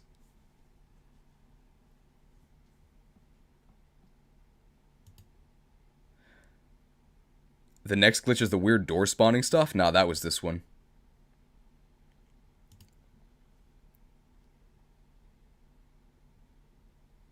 Now, I really like this glitch. It's very minor, but I think it's pretty funny. So, they really hate window shoppers here in Paldea, because there are certain restaurants where when you... Okay, well... Now, this glitch is very minor, but I really like it because it just shows... Is this going to be the shortest tier list video ever? Yeah, probably. Probably only going to be like 2-3 hours. Server... they'll give you a knuckle sandwich? Okay, we'll say that in the thing. This is a very minor glitch, but it's one that's near and dear to my heart. So, when entering or exiting certain buildings, I don't know how the game actually calculates what your position is supposed to be, but it seems to me that they just move you a certain distance, horizontal distance, from the door, and they just hope that there's ground under you. And if there isn't, you fall. So it's very fun to roleplay with this. They really hate window shoppers in Paldea, because you can go into a restaurant. Hey, what can I get for you? Oh, you're not going to order anything? Well, you know what? This knuckle sandwich is on the house, alright? Get out of here, kid! And then they kick you out and you fall. There's a couple places where this happens. There's one restaurant in the main city where this happens. I know that narrows it down because the main city is nothing but restaurants. This happens if you try to enter these Area Zero entrance before you actually are supposed to. It'll turn you around with an error message, and if you're on Koraidon, you'll fall. And the most severe place this happens is actually in the final area of the game. It's like the very end of Area Zero. When you enter the Zero Lab, you fall. And when you exit the Zero Lab, you fall a lot. You fall for like half a second. It's very jarring. I think this one is silly enough that it qualifies as cosmetic fun. I personally enjoyed it, I guess a little bit less than playing with the camera. Doesn't happen often, but when it does happen, it's like bingo. Like, oh, hey, there it happened.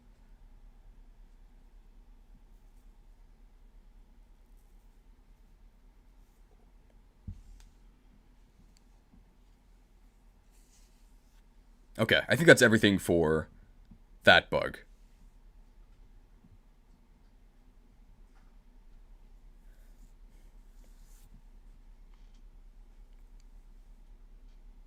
Okay. Item Koridon duping. Yep, this one's really obvious.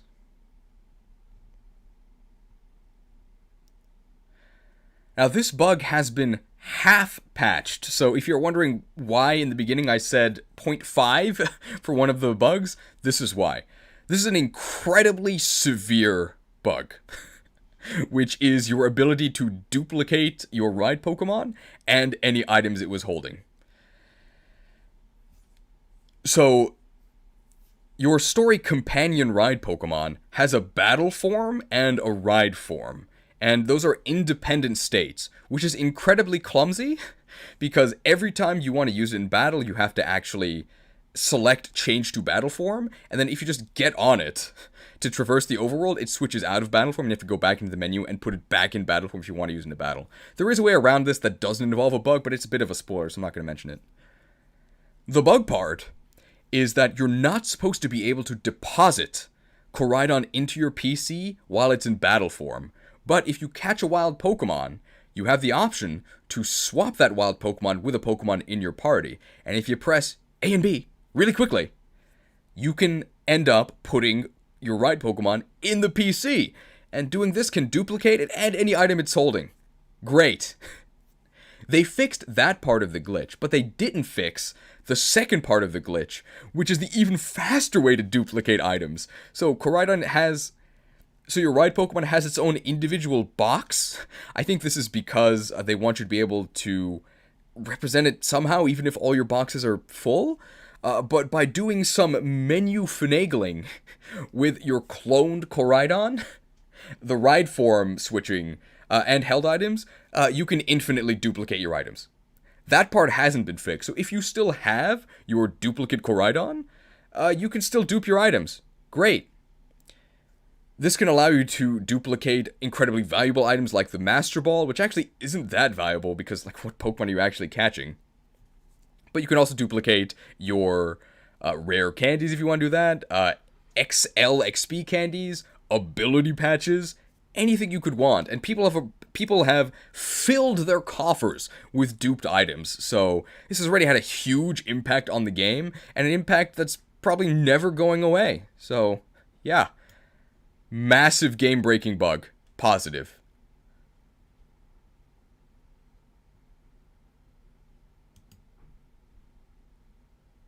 I think the chat is stuck for me. Hang on.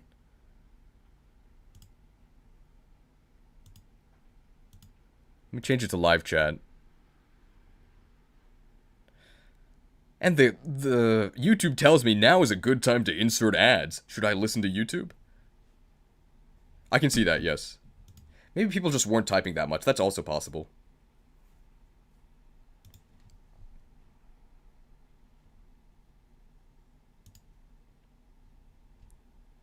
Okay. Next glitch. Can you guess what this one is?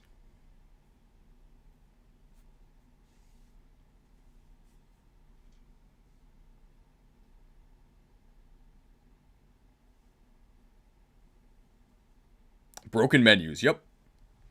Broken menus. Alright, this is the bug that finally convinced me that these games actually are more broken than Pokemon Red, Blue, and Green. So to break the menus in Pokemon Red, Blue, and Green, you have to actually intentionally do things, right? You have to use the select bug. The menus in this game are broken by default. What a great game. So yeah, icons, specifically icons in menus, are completely broken. They don't load correctly. This is most obvious if you flick the Pokedex back and forth from the start to the end. Icons are super slow to update, and you can actually see icons for Pokemon you haven't encountered or seen yet, so it even spoils you a bit on the game like that. This glitch is agony when you actually try to look at your boxes, because each box takes like 2 or 3 seconds to load. How did they mess this up? And also, if you ever try to customize your characters, if you open up one of the wardrobe Also, if you ever try to customize your characters, if you open up one of the wardrobe menus, every single option takes like 1 or 2 seconds to load, which makes it really, really tedious to try and actually preview your look. Not that you would actually bother with customization in this game, because there's no point since you can't customize the most defining part of your outfit, which is your shirt and your pants. Don't worry though, because they're going to sell you uniform customization in the Summer Break DLC. Mark my words. This, I think, is a cosmetic sad glitch. I'm actually going to put it above the E4 glitch because it affects you every single time you try to navigate your menus, which you're going to be doing a lot because Pokemon games, and honestly turn-based RPGs in general, are just a series of menus.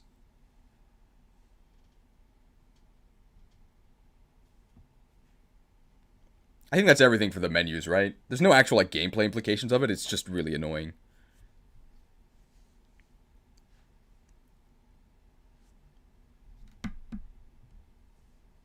Poke no Natsuyasumi? You're gonna have to pay for it. Not free.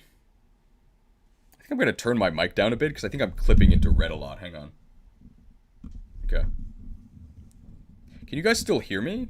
I don't think I'm that much quieter. I'm just a little bit quieter. I'm actually gonna turn it down a little bit more. Okay, how about now? Okay, there we go. Now I no longer clip as much. This should be fine.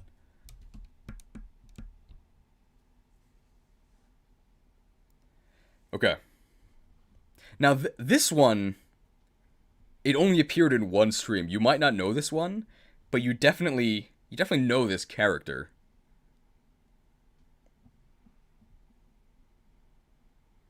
So what's the famous line from this character? My leg! Falling on a slope, you got it, yeah. Okay, yeah. My leg!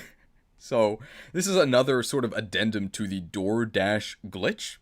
But when you dash off a ledge, when you hit the bottom of the ground, okay, this is an addendum to the door dash glitch.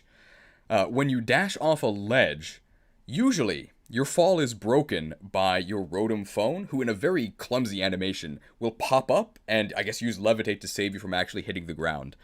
But if you actually land on a slope, I guess Rotom's programming doesn't account for that, so my leg! You'll just land boop, right on the ledge and shatter every limb in your body. The player character from Legends Arceus is a real pansy, because pretty much the only way to die in that game is to fail to recall Braviary in time when you try to descend quickly by dismissing Braviary. The Paldean student, the Paldean student, they drink their milk, okay? They've got limbs of steel. This will pretty much never happen to you, and it doesn't affect the gameplay at all, so I think this is a very minor, cosmetic fun glitch.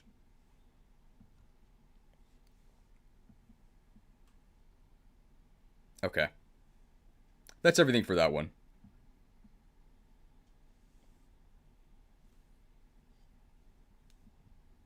You actually go underground? No, you don't.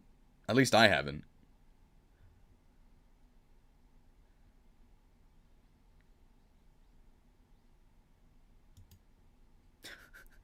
Okay. Alright, actually, we are going to put this in game-breaking positive because it's a speedrun tech. Because that way, you don't lose time on the Rotom animation. Oh, good comment.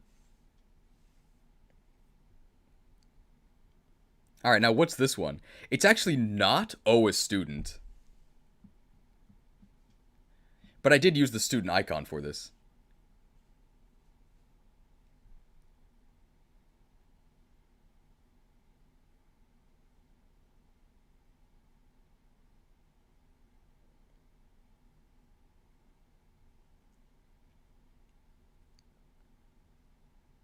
Oh, a bug. Too many students? It's not the too many students thing. People phasing into your battles? That's a good guess. I thought this icon would be clearer. It's my fault if you guys can't guess it, but, White screen teleport? No. It's not the spin during battles, though this is on the list.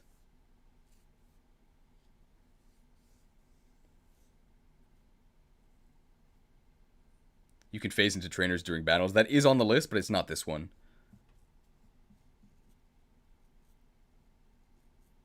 Ghost student. Alright, I think this one might be too abstract. So you can see here that you can see here that this poor student is kind of clipping out of this icon. He's lucky that he's only clipping out of the still image and not clipping out of the terrain of the game.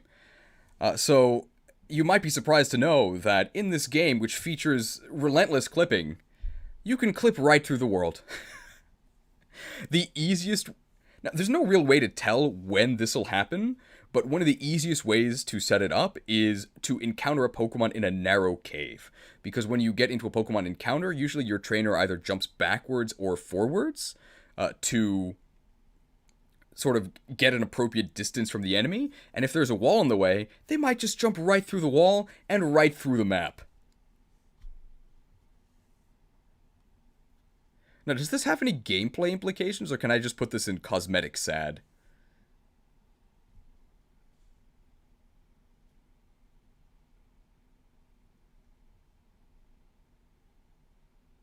Why are you here? Is that like an existential question? You can skip areas by swimming.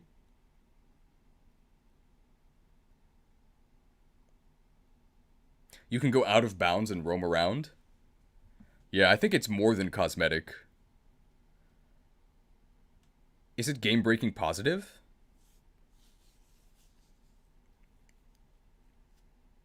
You can't actually go anywhere, right?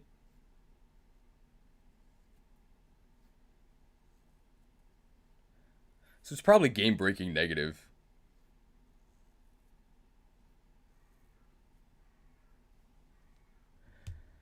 I think this overall goes in game-breaking negative because it sort of wastes your time. And if you don't have swimming, you just kind of void out. But if you do have swimming, you can kind of explore the aquatic underworld. So it's positive or negative depending on the circumstances. I'm going to say it is overall negative because I think most people just want to play the game and don't want to fall through the world.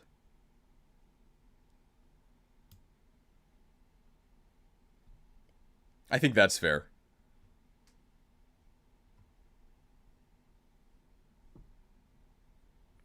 Has the one where Koraidon jumps backwards up the mountain been tiered yet? No. You can guess which one that is.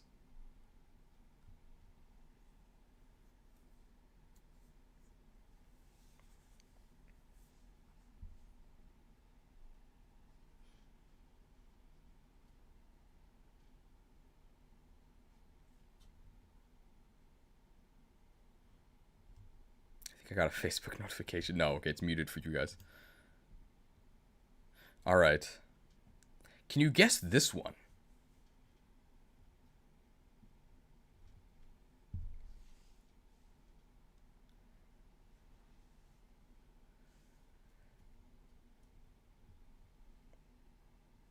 Patreon, that money glitch. Infinite money. Yes. So can you guess which money glitch?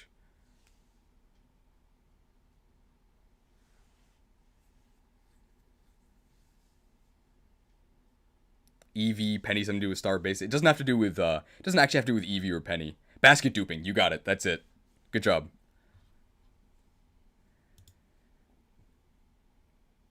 Alright.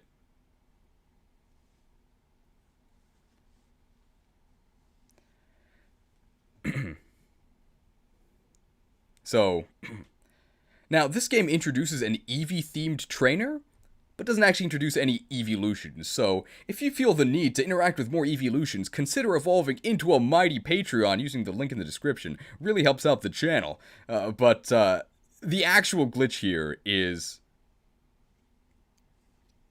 Now, what kind of benefits will you receive? Well, let me promise that you can...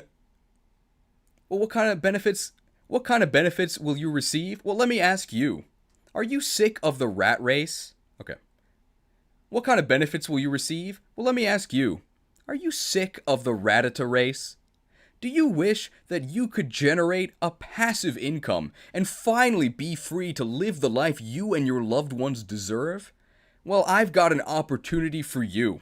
All you have to do is start a picnic with a shiny, sparkly item on the ground, and then just do nothing. And the game will generate revenue for you. So, apparently, if there's a sparkle item on the ground within the range of a picnic, whenever the game would generate an egg, it might also just duplicate the shiny item on the ground. I have no idea what kind of spaghetti causes this to happen, but you can just farm infinite money by doing nothing. It's actually an infinite money hack. Now, this is really slow. It is much easier to just do raids and get money that way, items you can sell from that. But in that case, you have to actually do the raids, and I would much rather do nothing. In fact, I think I would. In fact, there's a very long. In fact, there's a very, very long list of things I would rather do instead of playing raids in this game.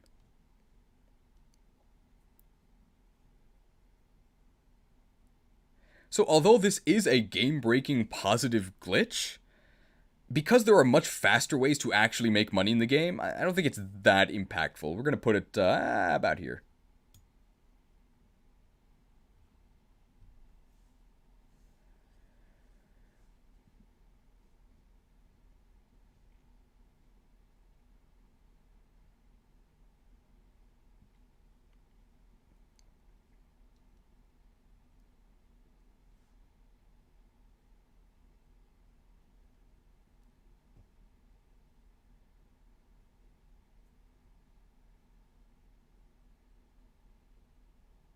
Okay. Next. Okay.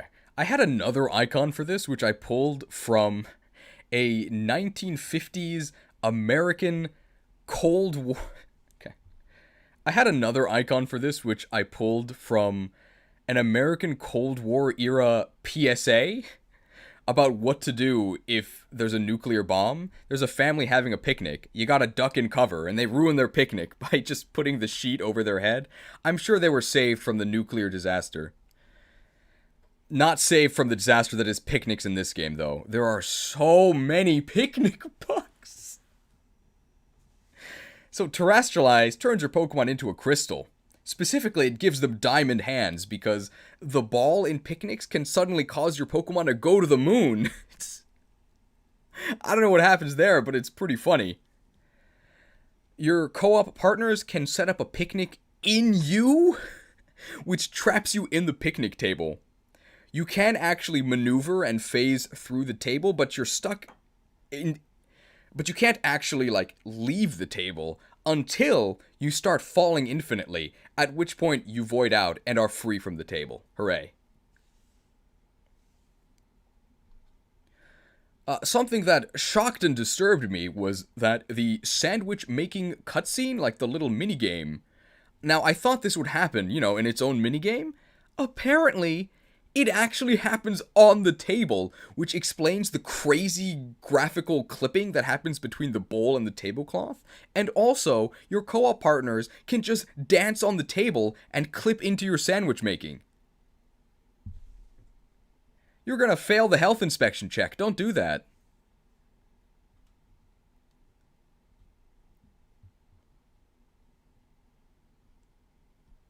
And raid crystals and raid dens from your co-op partners can spawn on top of your. And raid crystals from co-op.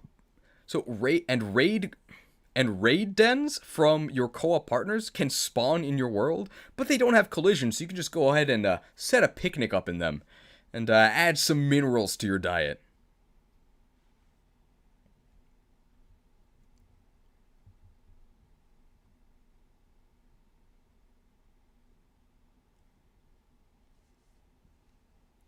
If someone in co-op crashes or leaves, they can't join back. We're going to talk about that when we talk about raids.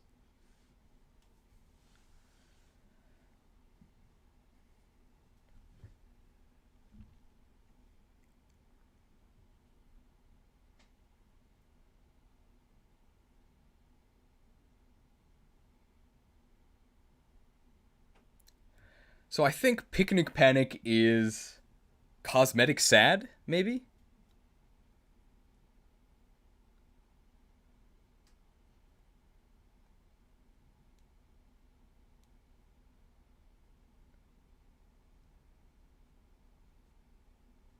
Fun. People would put it in fun? We can put it in fun. Cosmetic fun? Okay.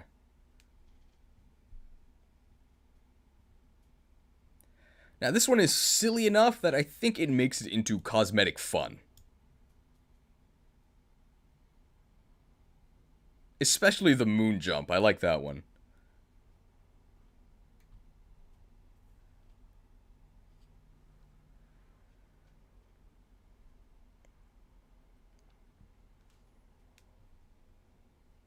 Alright, can anyone guess this one? This happened to us in a stream. I think it happened twice.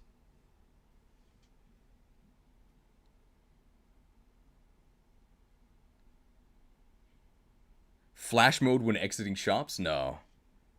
Warp speed? No. This happened in one very specific spot. Teleporting? No.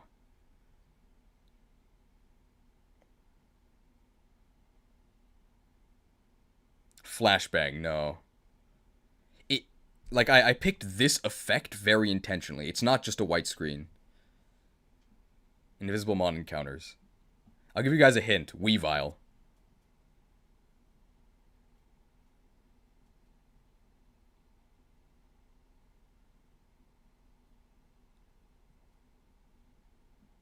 Does anybody remember? Snow, not quite. It happened when we fought a Weavile.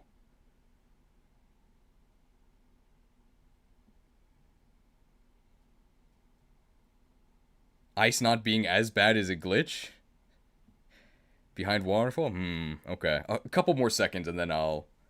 Out of bounds battles? No. Oh, no, somebody said it. Action line staying for a bit too long after you initiate an encounter. You got it. Yep. And the blur effect. You got it. So... This is another minor visual bug, and I'm not exactly sure what causes it, but on two separate occasions during my playthrough, when I initiated a battle, the sort of action lines and blur that appear on the screen stayed on screen for way too long, like 5 or 6 seconds. Weavile was exerting its pressure, and then the field of view cleared up after that. Pretty harmless. So I think it's a cosmetic fun glitch, but very minor. Hurts your eyes a bit, though. Be careful. Alright, this next one is going to take a while, so I'm actually going to go to the bathroom. So we're going to switch to the technical difficulties page. I'm also going to play an ad. Greedy streamer takes advantage of broken game to profit.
isn't Saucy And Jack. we're back. Thank you for waiting.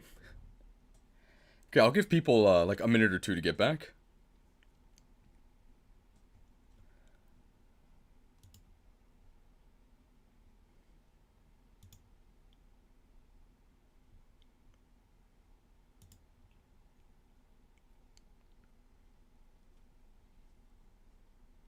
That's just drift. Let me see. I'm gonna catch up on chat stuff that I missed. Uh, people calling me greedy. Emojis. Dunsparce segments. Okay. Oh, is the saucy? Oh, sorry. Okay, let me disable Saucy Jack. Let me see here. Oh, I see. It says restart playback when source becomes active. Okay. Well, if it isn't Saucy Jack. Saucy bugs. The dragon dance still works. Okay.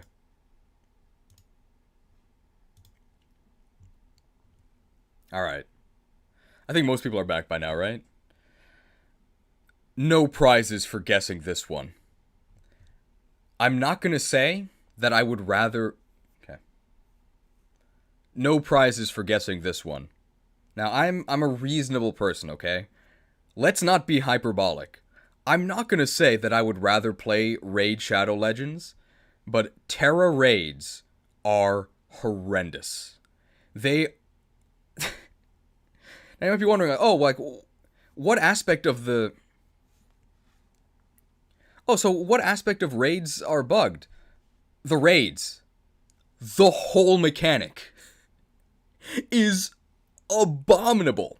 But I'm not going to say it's the worst part of the game, because the worst part of the game would be the star base raids, which are probably the worst gameplay I've ever experienced in my entire life. So at least the raids are better than that. So the first problem with raids is actually joining them. And you do want to join them because your AI partners suck. So let's say that you're in a union circle. You want to join a raid. Your teammate posts a raid. It doesn't show up for you. Okay.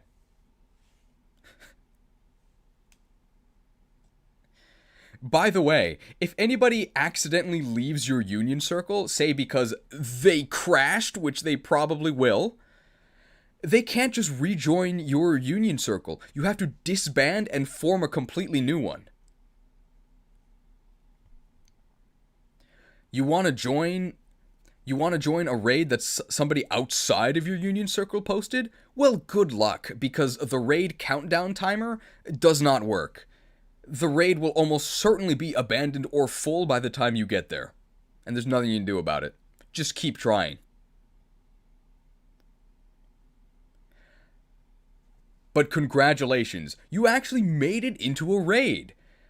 Well, unfortunately, you're now in a Pokemon Scarlet and Violet Terra raid. Nothing works. Whose idea was it to have a timer system in a turn-based game? When are you getting your next turn? Who knows? When does the enemy take their turns? Who knows? When do your allies take their turns? Who knows? The camera does whatever it wants. Sometimes your Pokemon freeze, the enemy Pokemon dies and comes back to life because it didn't actually die, because it turns out that the pure power ability doesn't actually work. It is just a mess. I think the best way to illustrate it is to just show you one. Here you go.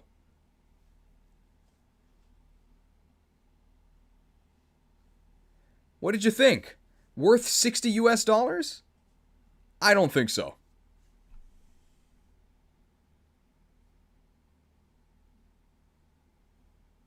Oh, did I say huge power and not pure power? Well, they're the same ability. Oh, apparently I said pure power instead of huge power. They're the same ability. I'm not redoing it.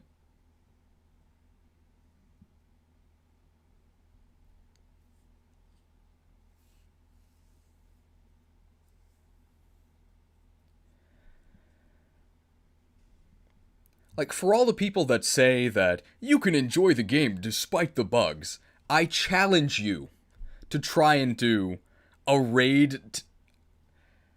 For all the people who say that you can enjoy the game despite some technical shortcomings, I challenge you to try and actually do Terra raids. They are as close to unplayable as you can get without the game literally like crashing and being unplayable, which it probably will, by the way.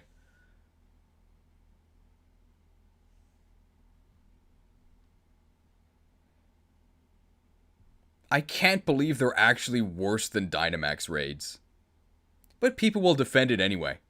You like raids in Final Fantasy XIV. Why don't you like raids in this game? What's wrong with Raid Shadow Legends? That's a raid too. What's wrong with Remoraid? That's a raid too. Awful. This is, I think it's going to be game-breaking negative, right behind crashes and the memory leak. Which is not where I put it.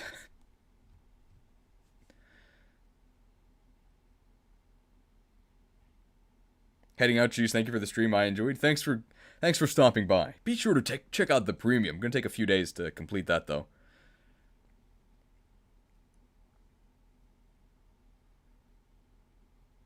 Anything else I missed about raids?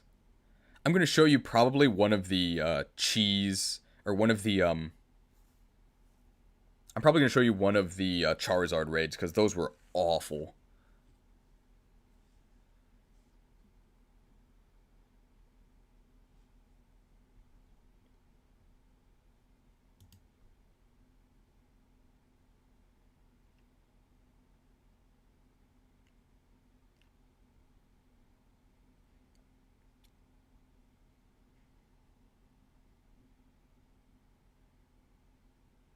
Oh, I forgot to mention something with the glitched menus. I'll add that in post, I guess.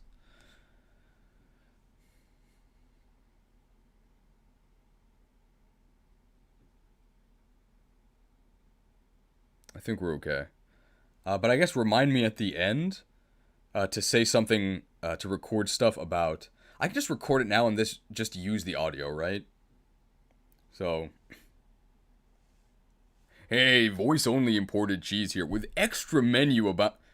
Hey, voice-only imported cheese here with extra info about the broken menus. So when you defeat an enemy, you gain experience, and that shows up in a window. But if you defeat the enemy with a momentum move, so that would be a move that deals damage and switches you out, like Volt Switch, U-Turn, or Flip Turn, then the XP menu overlays the switch menu. Nice. Recorded. Okay, great. Next, can people guess this one? Obviously, it's a Ditto bug, but which one?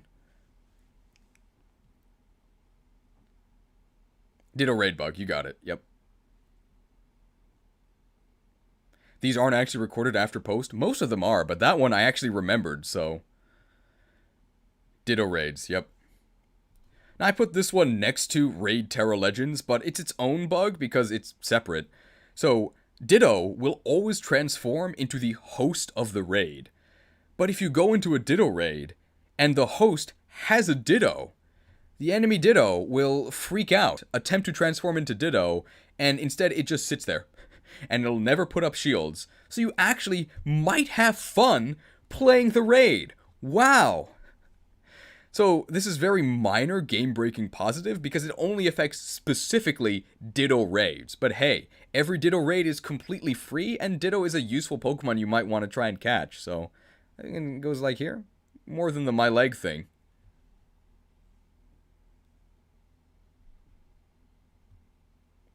You can lose raids and still get drops if you're not the host? Really? Oh, and apparently as an addendum to Raid Terra Legends, you can still get loot drops if you lose, but you're not the host. Great game. I don't know if that actually incentivizes trolling your teammates, because you'd still rather win the raid, right? It's probably faster.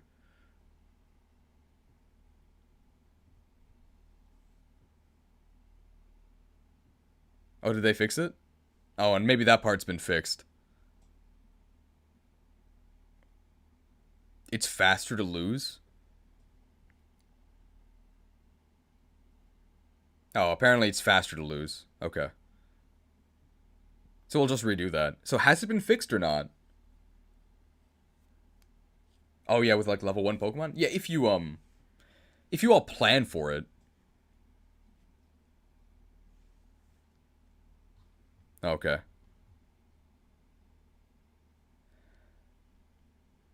As an addendum to Raid Terra Legends, apparently, even if you lose the raid, you can still get drops if you're not the host, and it's much faster to lose if that's what you're trying to do.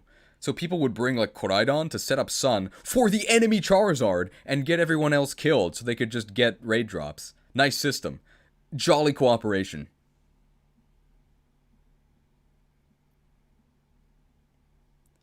Oh, and because you can only do one Charizard raid, and because you can only clear one Charizard raid that you host each day, it was actually a good strategy to keep losing on purpose.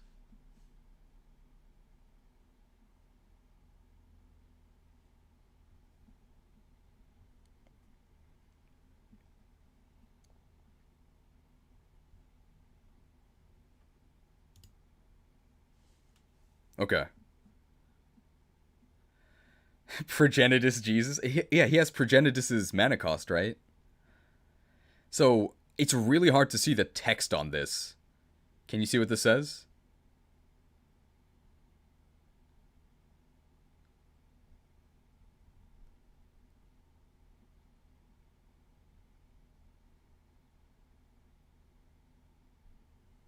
Too small?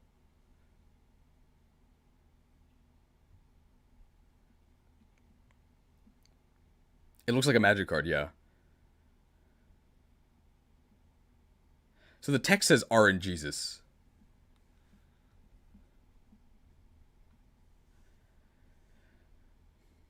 Dynamax it. RNG seed for PvP. You got it. Yep. RNGesus, hallowed be thy name. So it turns out in the beginning of online, if you lost, it really was a skill issue because every single ladder match used the same RNG seed. Grass types causing mischief as usual. So what is an RNG seed? I think to explain it in like layman's terms, computers can't actually be truly random because somebody has to like program them, right? They're machines. They can only do what they're told. But you can sort of create fake randomness by making the RNG depend on certain actions. One of the easiest ways to see this is in Fire Emblem, where you can very clearly manipulate the RNG by changing the way you move. So a simple way to think of this is that your actions determine the RNG. And because the start point for this RNG was always the same, you could manipulate it to, for example, always hit Sheer Cold, which is a 1-hit KO move. It was absolutely absurd, completely made competitive a complete joke, but this has been fixed. But this was such a major, major issue. This might be one of the most powerful game-breaking negative ones. I'm going to put it right below crashes. This glitch was so powerful, it is one of the only ones they actually listed in the patch fixes.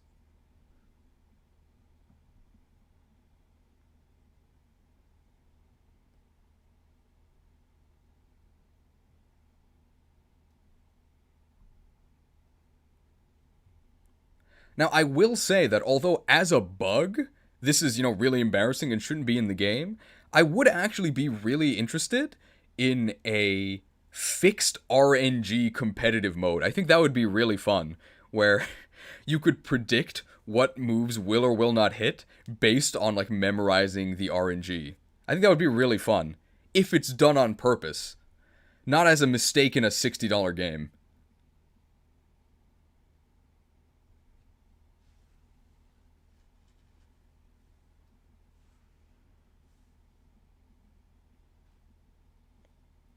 I think that's everything for RNG.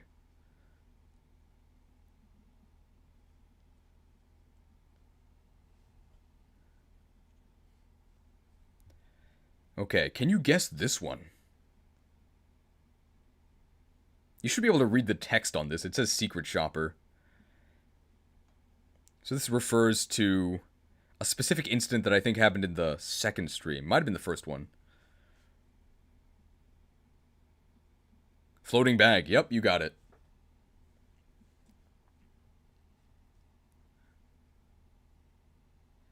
So it turns out that some NPCs in the Paldea region, they've signed up to be secret shoppers. So NPCs and the items they hold sometimes load separately, so you can get a floating bag just walking through the streets. It's spooky. If you initiate a wild battle near an overworld trainer, sometimes the trainer will despawn, but the ball they're holding won't. Spooky! And after the battle, their text also won't display. And trainers themselves, sometimes, this happens particularly in the normal gym town, where you actually have battles on the street. Trainers just don't care. They'll just walk right through your battle, right through the attacks, right through you. How convenient. You don't have to even think about programming them correctly. And we've summoned Andrew Mackenzie. The only thing this guy ever does is post small ghosts, but finally it's his time to shine. Ghosts.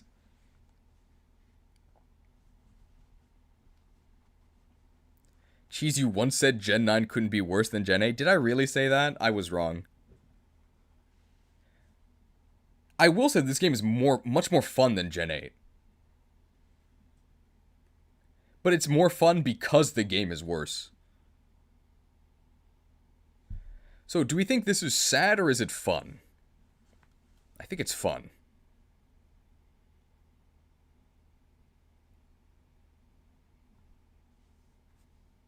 Fun? Yeah.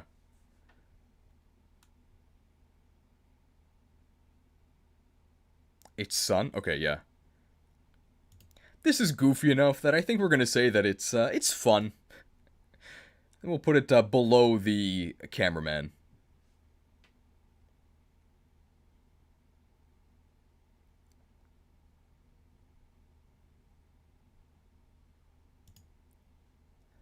Okay, this one is super specific, so I don't know if you guys will get this one, but you can take some guesses.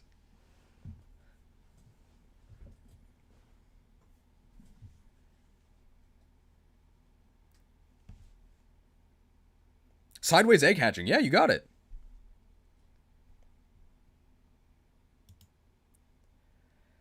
So you've heard of sunny side up. How about sunny side side?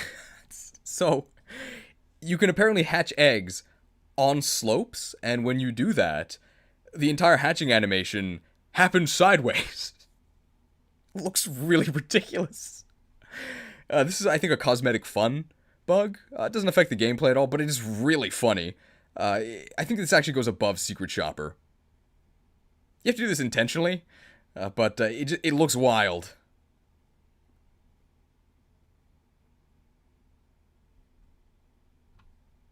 Does anybody know what happens if you evolve a Pokemon on a slope? Like with like a rare candy, does it still happen horizontally, or do you just go to the void?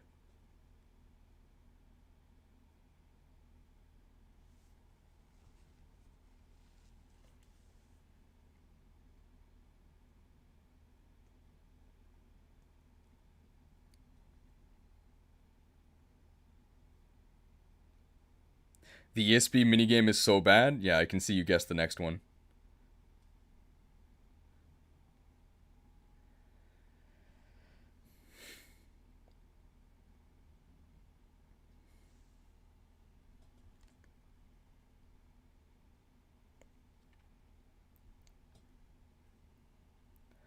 Now, the gym challenges in this game are something else. I don't mean that in a good way. One of them is the challenge before the Psychic type gym, where you basically play the most, ironically enough, the most brain dead Simon Says game ever, where you only have one prompt at a time, and you have like 3 seconds to hit it. I don't even know if it's possible to fail, because you can input all of the wrong ones with no penalties. You can just mash all 4 each time and progress the game. Why it's on here is because if you press the correct one, the timer pauses briefly. But you can just keep mashing the correct one to completely freeze the timer. Now, what should happen is you should press the correct one, and it should progress to the next prompt. But no, you can just stay on the same prompt for upwards of like 30 seconds by just mashing. There's no reason to actually do this, but nobody actually programmed to check that hitting the correct prompt wouldn't freeze the timer. This only affects one minigame in the entire game, and it is a negative because it just wastes more of your time. But this might actually be the saddest bug in game-breaking negative. Zawarudo. What a world we live in.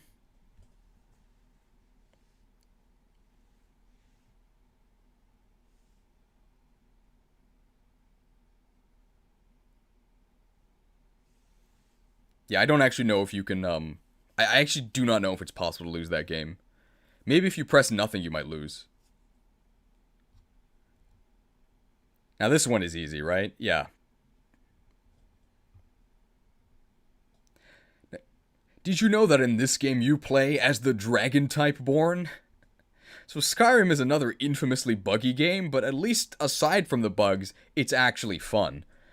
So, you can Skyrim your way up walls in this game. If you jump backwards, up a slope, you can just keep doing it. You can climb slopes by jumping backwards. Nice. And you can use that to traverse steep slopes before you actually gain climbing, which is a pretty big sequence break. Now, this isn't as exciting as it could be because of a very non-glitched thing, which is the fact that the Nocli line with Salt Cure can kill every single Titan in the game. All you have to do with that is Salt Cure, because it's not... So Salt Cure is very weird, because it's like the only persistent damage over time in the game. Usually like binding moves that deal percentage damage have a duration, as do... But Salt Cure doesn't. You'll just keep curing them until they die. And because you have Sturdy, you can use Big Pharma to Salt Cure and just stall until you win. And because of that, backwards long jumping, and because of that, backwards slope climbing is not as powerful as it could be because you can just go get climbing right away. But it's still really fun, and if you don't want to cheese the Titans, then this is an extra way to cheese the traversal. This is a pretty major exploit. I'm going to put it below the hookshot. But it does help you.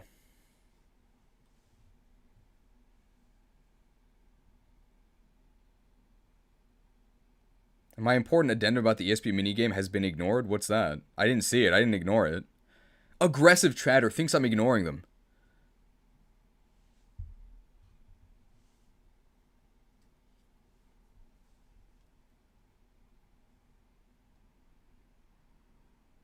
As always, Salt beats the game easily.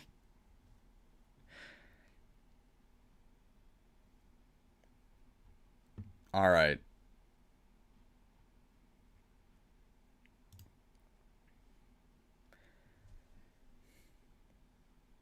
Welcome to Small of Garden. When you're here, you're family. This is my favorite bug of the entire game. I'm going to put it right now. It's the best cosmetic fun glitch. So, the first trial of the game, at the bug gym, the olive one. Just saying that out loud. At the bug gym, the olive one. Great theming.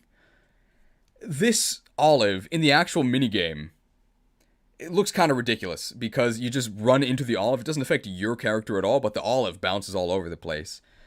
That's not where the bug takes place. The bug can actually happen in the challenge, where it gets bugged into one of the NPCs and gets stuck. But the reason why this is in cosmetic fun, at the very top of it, and it won't be dethroned, is because you can play around with the olive in the field north of the town, even outside of the minigame. Now, that part's intentional, but of course, what you can do with the olive is not. I'm just going to show you what happens.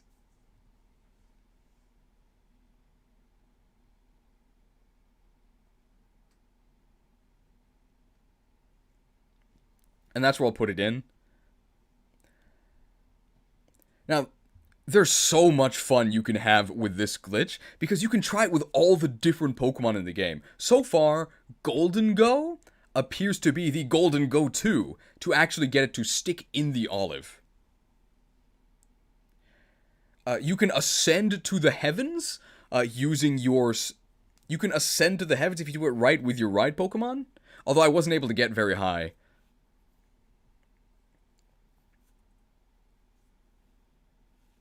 Do I repost it? Do you scroll up? I wasn't expecting to actually be noticed. You can repost if it's actually important.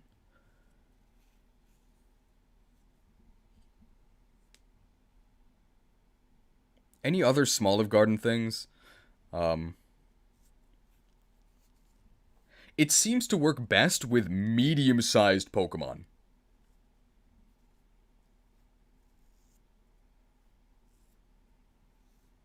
Oh, you can replay the ESP minigame outside the gym challenge and you get EV berries, so mashing all the buttons gets you very easy berries for comp teams.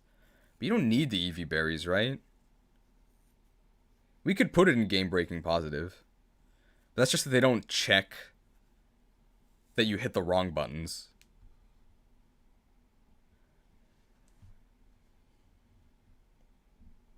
I feel like there was something else I wanted to say for Small of Garden. There's no way to reset EVs. You can do it with the berries. The berries reduce your EVs.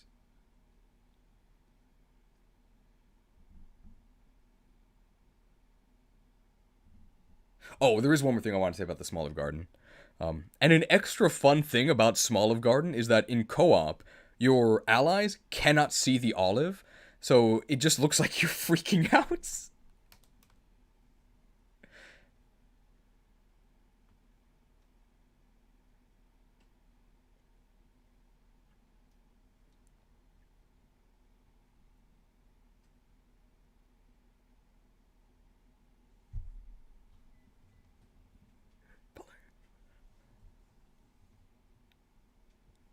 So as an addendum to the ESP minigame, apparently you can do it in the post-game and you get EV reducing berries if you need those and you want to reset the EVs on Pokemon you used in-game.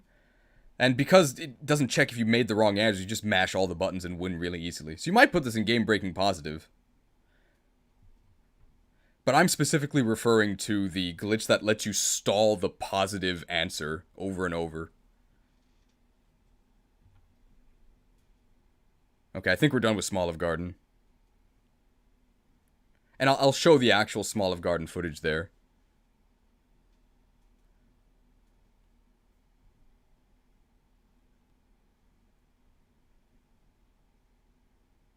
Hang on 1 second, I need to test something. I'm sorry, I can't make everyone wait, but let me know what you find. As we go to the next one. Can people guess what this one is? This is also one of my favorite bugs in the game.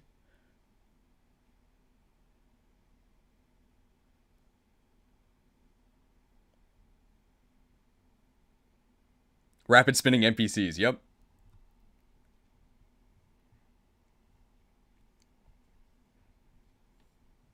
Now, if you've played a video game in your life, you probably know that spinning is a good way to win. And the NPCs in this game, they give it their best shot. Paldea! So, occasionally, I don't know what causes this, but some NPC trainers will just turn into Beyblades. It's not that they are throwing the Pokeball as part of their... It's not that they're spinning as part of their Pokeball throwing animation, it's that they'll throw the Pokeball and just do a little twirl. It looks absolutely hilarious. Competitive balance in shambles now that the trainers themselves can use rapid spin to clear the field. This, I think, is in cosmetic fun, second only to Small of Garden. It's really fun to just watch each trainer and see if they're a spinner. So don't say that spinners aren't in the game. They are. I thought spinning was a good trick.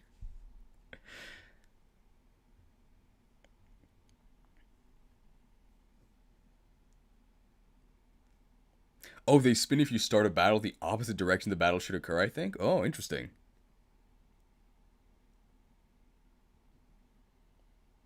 I love olives.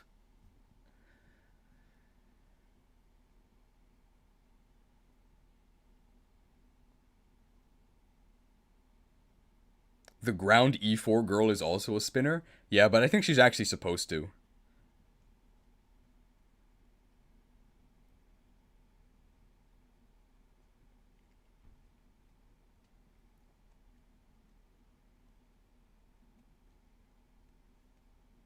Okay. Next. Can you guess this one? This is a very specific glitch that happened to us only once.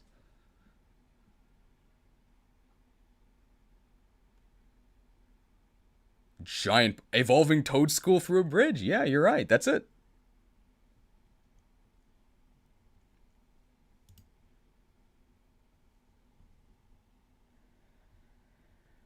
I'm not sure what causes this bug, but at some point, we decided to evolve a Pokemon under a bridge. We did this in the area with the Poison Star base, and we used a Toadstool, it was below the bridge, and then when it evolved, it suddenly teleported as Toadstool above the bridge.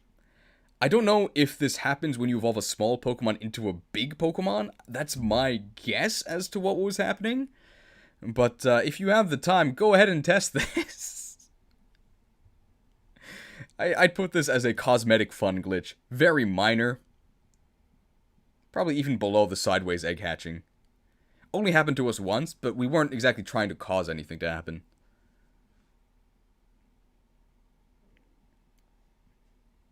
There's a giant Delibird clip.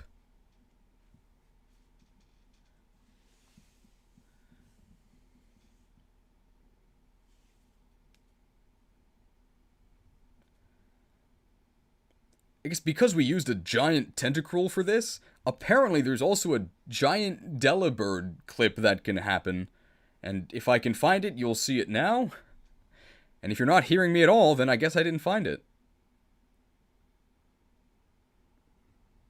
Alright, so we'll see if we can include the Delibird clip that way.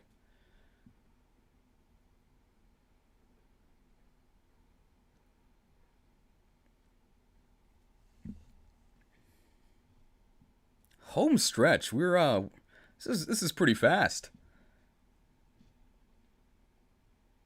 All right, what's this one?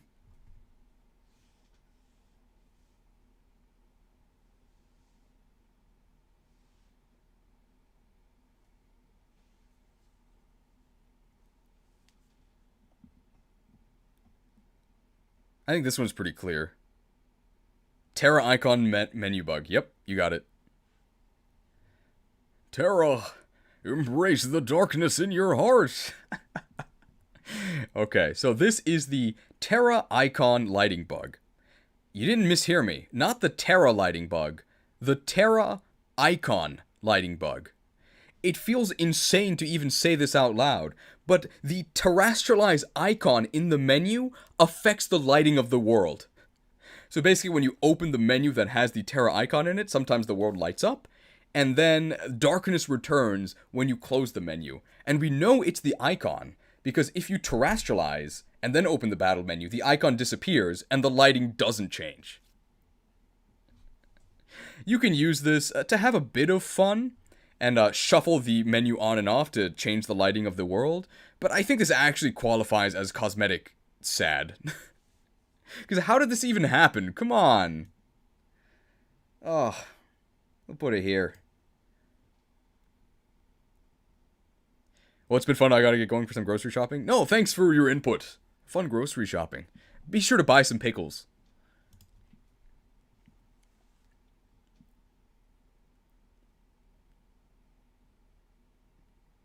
Finally caught one of the streams and it's almost over? Well, don't worry.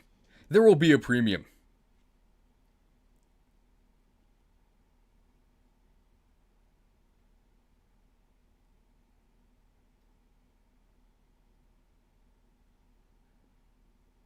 Okay.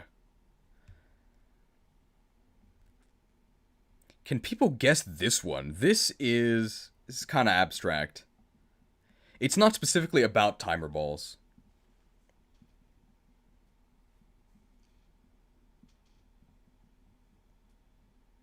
This one's pretty abstract. Maybe I should just tell you it. Pokeballs float? That is included in it, yeah. Time of day glitch. I don't know that one. Pokeball lag. Yes. Pokeball lag is what it is. Good job. So I've used a timer ball here to represent the insane lag that sometimes happens when you throw a Pokeball like this. And we'll also include all of the general Pokeball jank. So if you throw a Pokeball into a Pokemon that's in water, the refraction of the ball doesn't work properly. Perhaps most obviously, when you catch an airborne Pokemon, and perhaps most obviously, when you catch an airborne Pokemon, the ball just floats. It looks terrible. You really can't have gravity applied to the Pokeball? Come on, guys. I think for that reason, this is also a cosmetic sad one. And it happens pretty often, since you're going to be catching a lot of Pokemon. Put it here.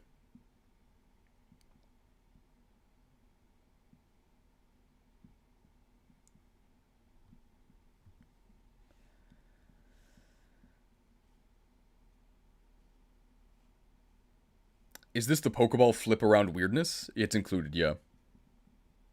Finally caught imported cheese stream. He spent 2 hours ranking all the bugs in Gen 9 and I fell asleep live. Great entertainer, yeah.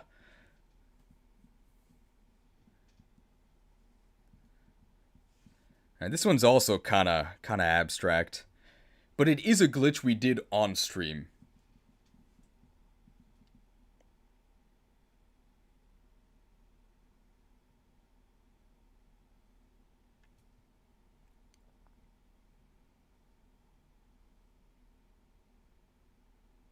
The state of the game? Okay.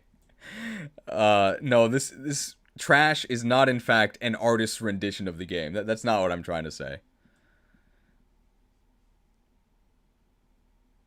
But trash is part of the glitch.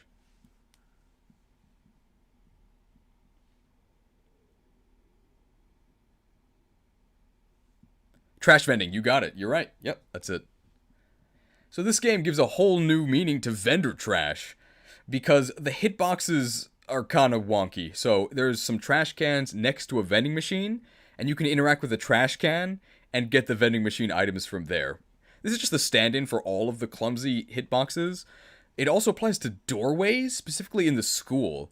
You can very clearly not enter the doorway, and then it'll ask if you want to go somewhere. Did anybody test this game? We already know the answer. No. Sad.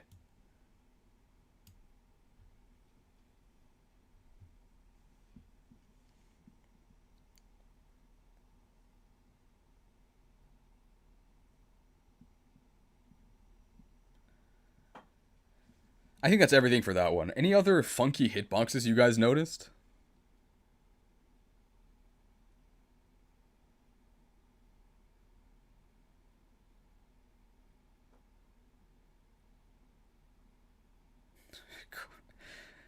The 404 era, 404 era and the Tropium.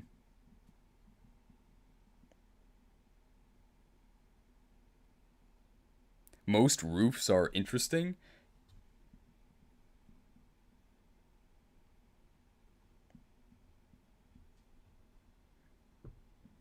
The Waddle Dee thing you guys will never get, so I'm just gonna tell you.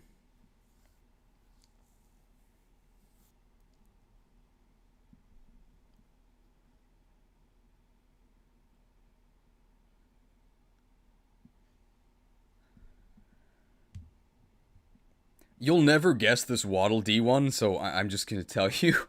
So, if you approach a certain Starbase cutscene from the ocean, being in deep water reduces your movement speed, and they didn't account for this in the cutscene, so it looks ridiculous. You're gonna be doing some waddling.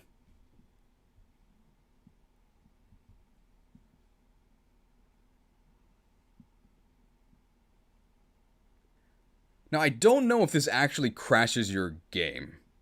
If it does, then it should go in game-breaking negative, but if not, it'll go in cosmetic fun.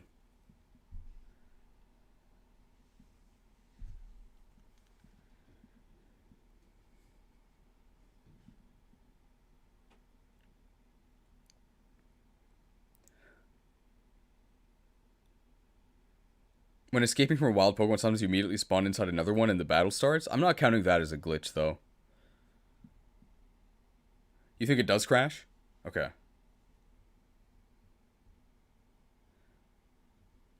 Apparently it does crash the game, so in that case, it's probably gonna go here. Right below falling with style.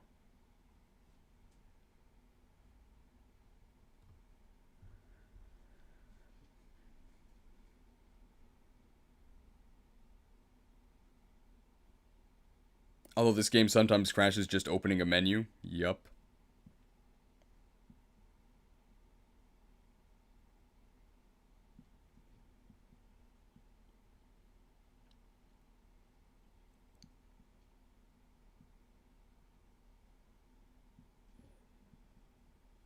Okay. Almost done here.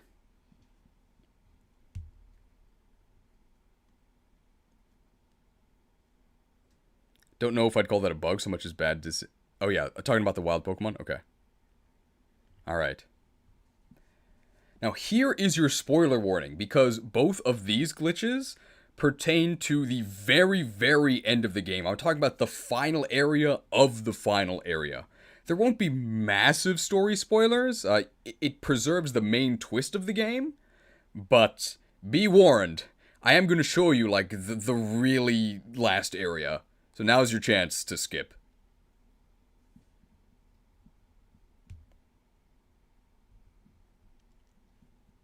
Alright, so what's this one? This one's also really abstract, but if you were there, you probably know. Pokemon stuck behind the crystal pillars? Yeah. The reflection of the crystals in the last cave, you got it.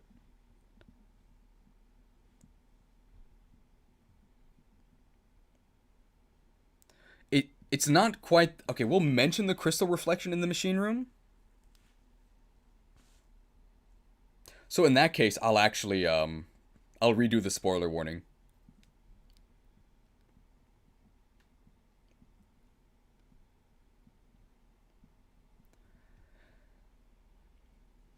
Before we do these last two glitches, here is a spoiler warning, because these two require me to show part of the finale of the game. So if you do not want to be spoiled on that, you should probably skip this part of the video. You have been warned, okay? Will I be spoiled here too? Not on the main twist. I don't have to actually say what it is, but I do have to show it. In the premium. So at the entrance to the Area Zero lab, something like spawns under the ramp, and you can interact with it. For me, it was a wild, like the Lady Gaga Pokemon. I don't know its real name, Espartha or something. And you would just kneel down, and it would like respond to you with a cry, but you couldn't actually interact with it. But you could see its reflection in the crystals behind the ramp. Very strange.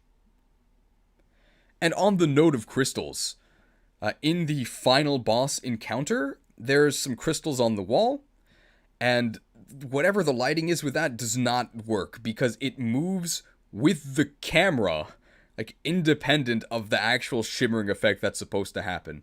It's really painful on your eyes.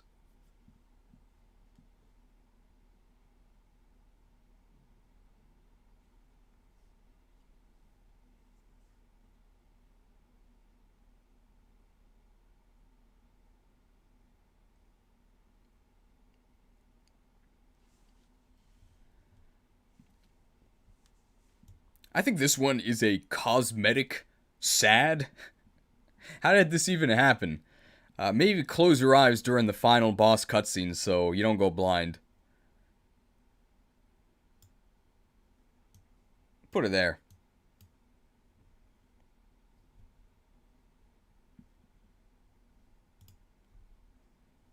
Alright, what's the last one? Ah, somebody already typed it. Yeah, the last one is, this image is a bit on the nose. Maybe I should say on the ear. This is the audio desync. So one of the final cutscenes has a frame rate that is so bad that the audio desyncs from the video. So the video I'm about to show you has not been edited by me at all. It is not the stream lag. The actual sound desyncs from the cutscene. Please enjoy.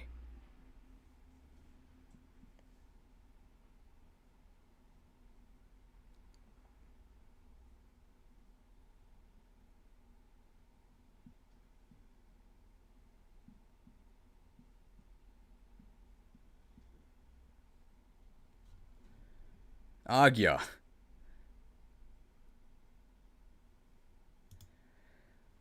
Now, this doesn't just happen in that cutscene, it happens anywhere the frame rate goes to hell, which is most of the game, but it's especially noticeable in that cutscene, because, like, what else are you doing? You're just watching the cutscene. So I think that is actually comparable to the Elite Four music bug, because it's just part of a cinematic that just gets ruined by the shoddy performance of the game. Not that it would be that great even if it ran perfectly well.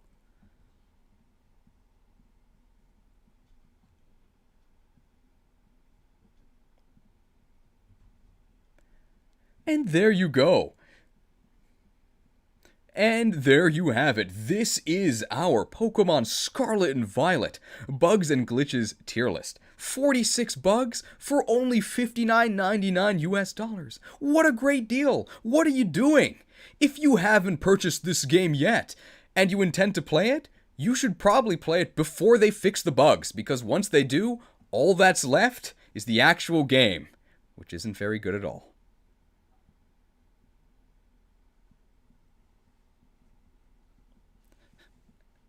Anything else to add? Que gran juego. 10 out of 10. Madre mia. Is that Mamma Mia? We can just read, like, Spanish for the end of this, right? Where's Spidops? That thing shouldn't be in the game. He's hidden, bro. I mean, less than 3 hours, but not a single Pokemon ranked.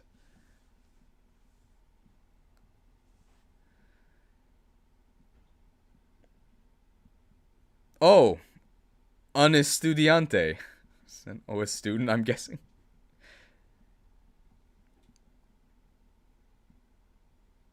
Oh. Recuerda subscribirte y activar las notificaciones. And don't forget to smash the like button, too. I think that's right.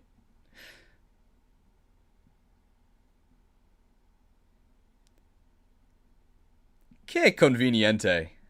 How convenient. Spidops is surprisingly quite good in UU. It's definitely better. Well, in-game it's completely useless, but you can... It has sticky web and spikes, right? That's something. Anyone else think this game is overrated and underhated? Alright, so we need something to... Spidops is surprisingly good in-game. Well, you expect nothing, right? So, I guess it is surprisingly good, right? The pod would know. He did a Spidops solo run.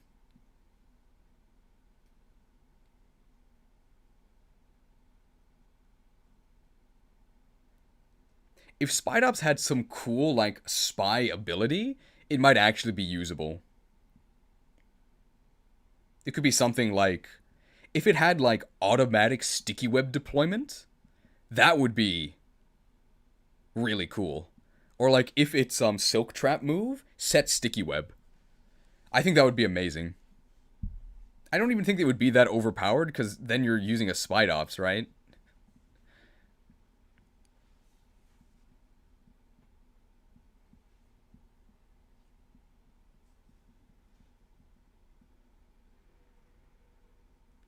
How broken can these games get before it becomes untenable for most people? I mean, this game has shown us that there really is no floor.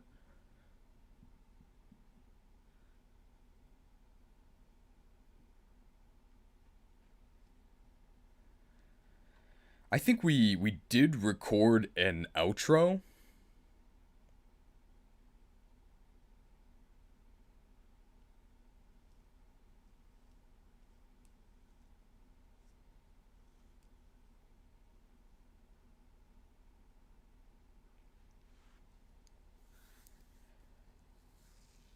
To be fair, Gen 1 was a glitch fest. I think it's just a return to its roots. Well, the thing about Gen 1 is that it was unironically made by a small indie company. you also have to deliberately do a lot of the glitches. Aside from like the badge boost one and like the 1 in 256 miss, those will happen to you. But like missing no, you have to do it on purpose. Pretty much all of these glitches we covered today just happen to you.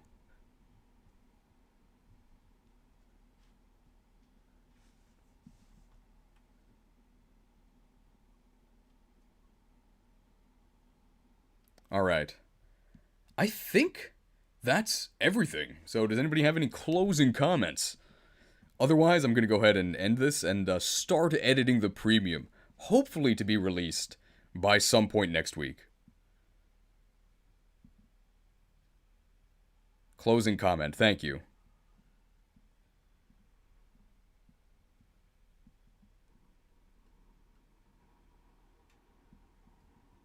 What a great game. ESP is just pressing A. When we do the only A challenge, clearing that game with only A is not one of the criteria because it's not part of a battle, but we'll see if we can do it in true only A fashion. Close comment, my defense and special defense fell. Okay.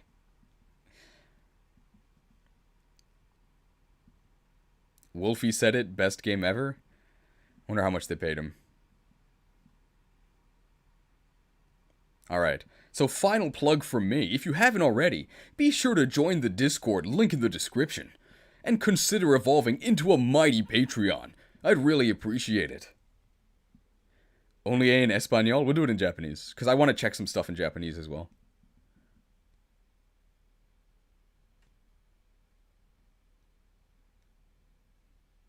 If Nintendo sees a stream, they'll flag for piracy because it looks like it's played on an emulator. If it was actually on an emulator, it would perform better, right?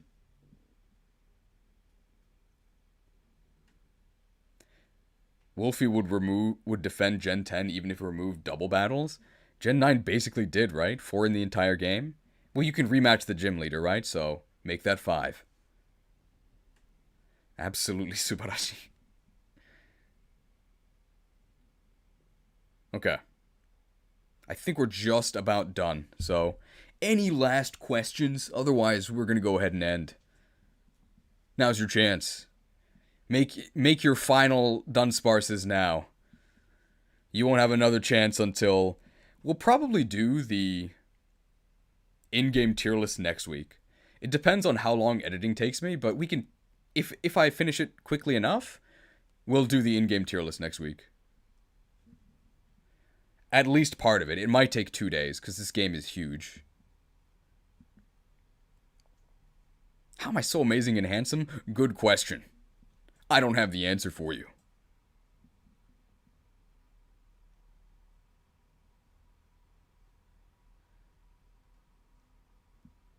Telefang stream when? We already finished Telefang. I have to make the edited video for it, though. Okay. How will availability be rated? Probably based on the level you can catch them at. Because that's still controlled by your gym badges. I think that's the way to do it. Maybe he was born with it. Maybe it's Maybelline. It's definitely not Maybelline, because that would take effort.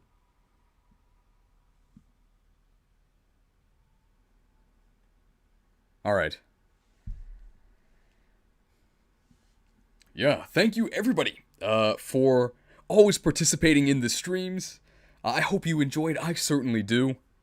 That's what made playing this game actually fun, because that is going to be one of the first lines in the eventual full review of this game, that this is the most fun I've ever had playing a Pokemon game. But not because of the game.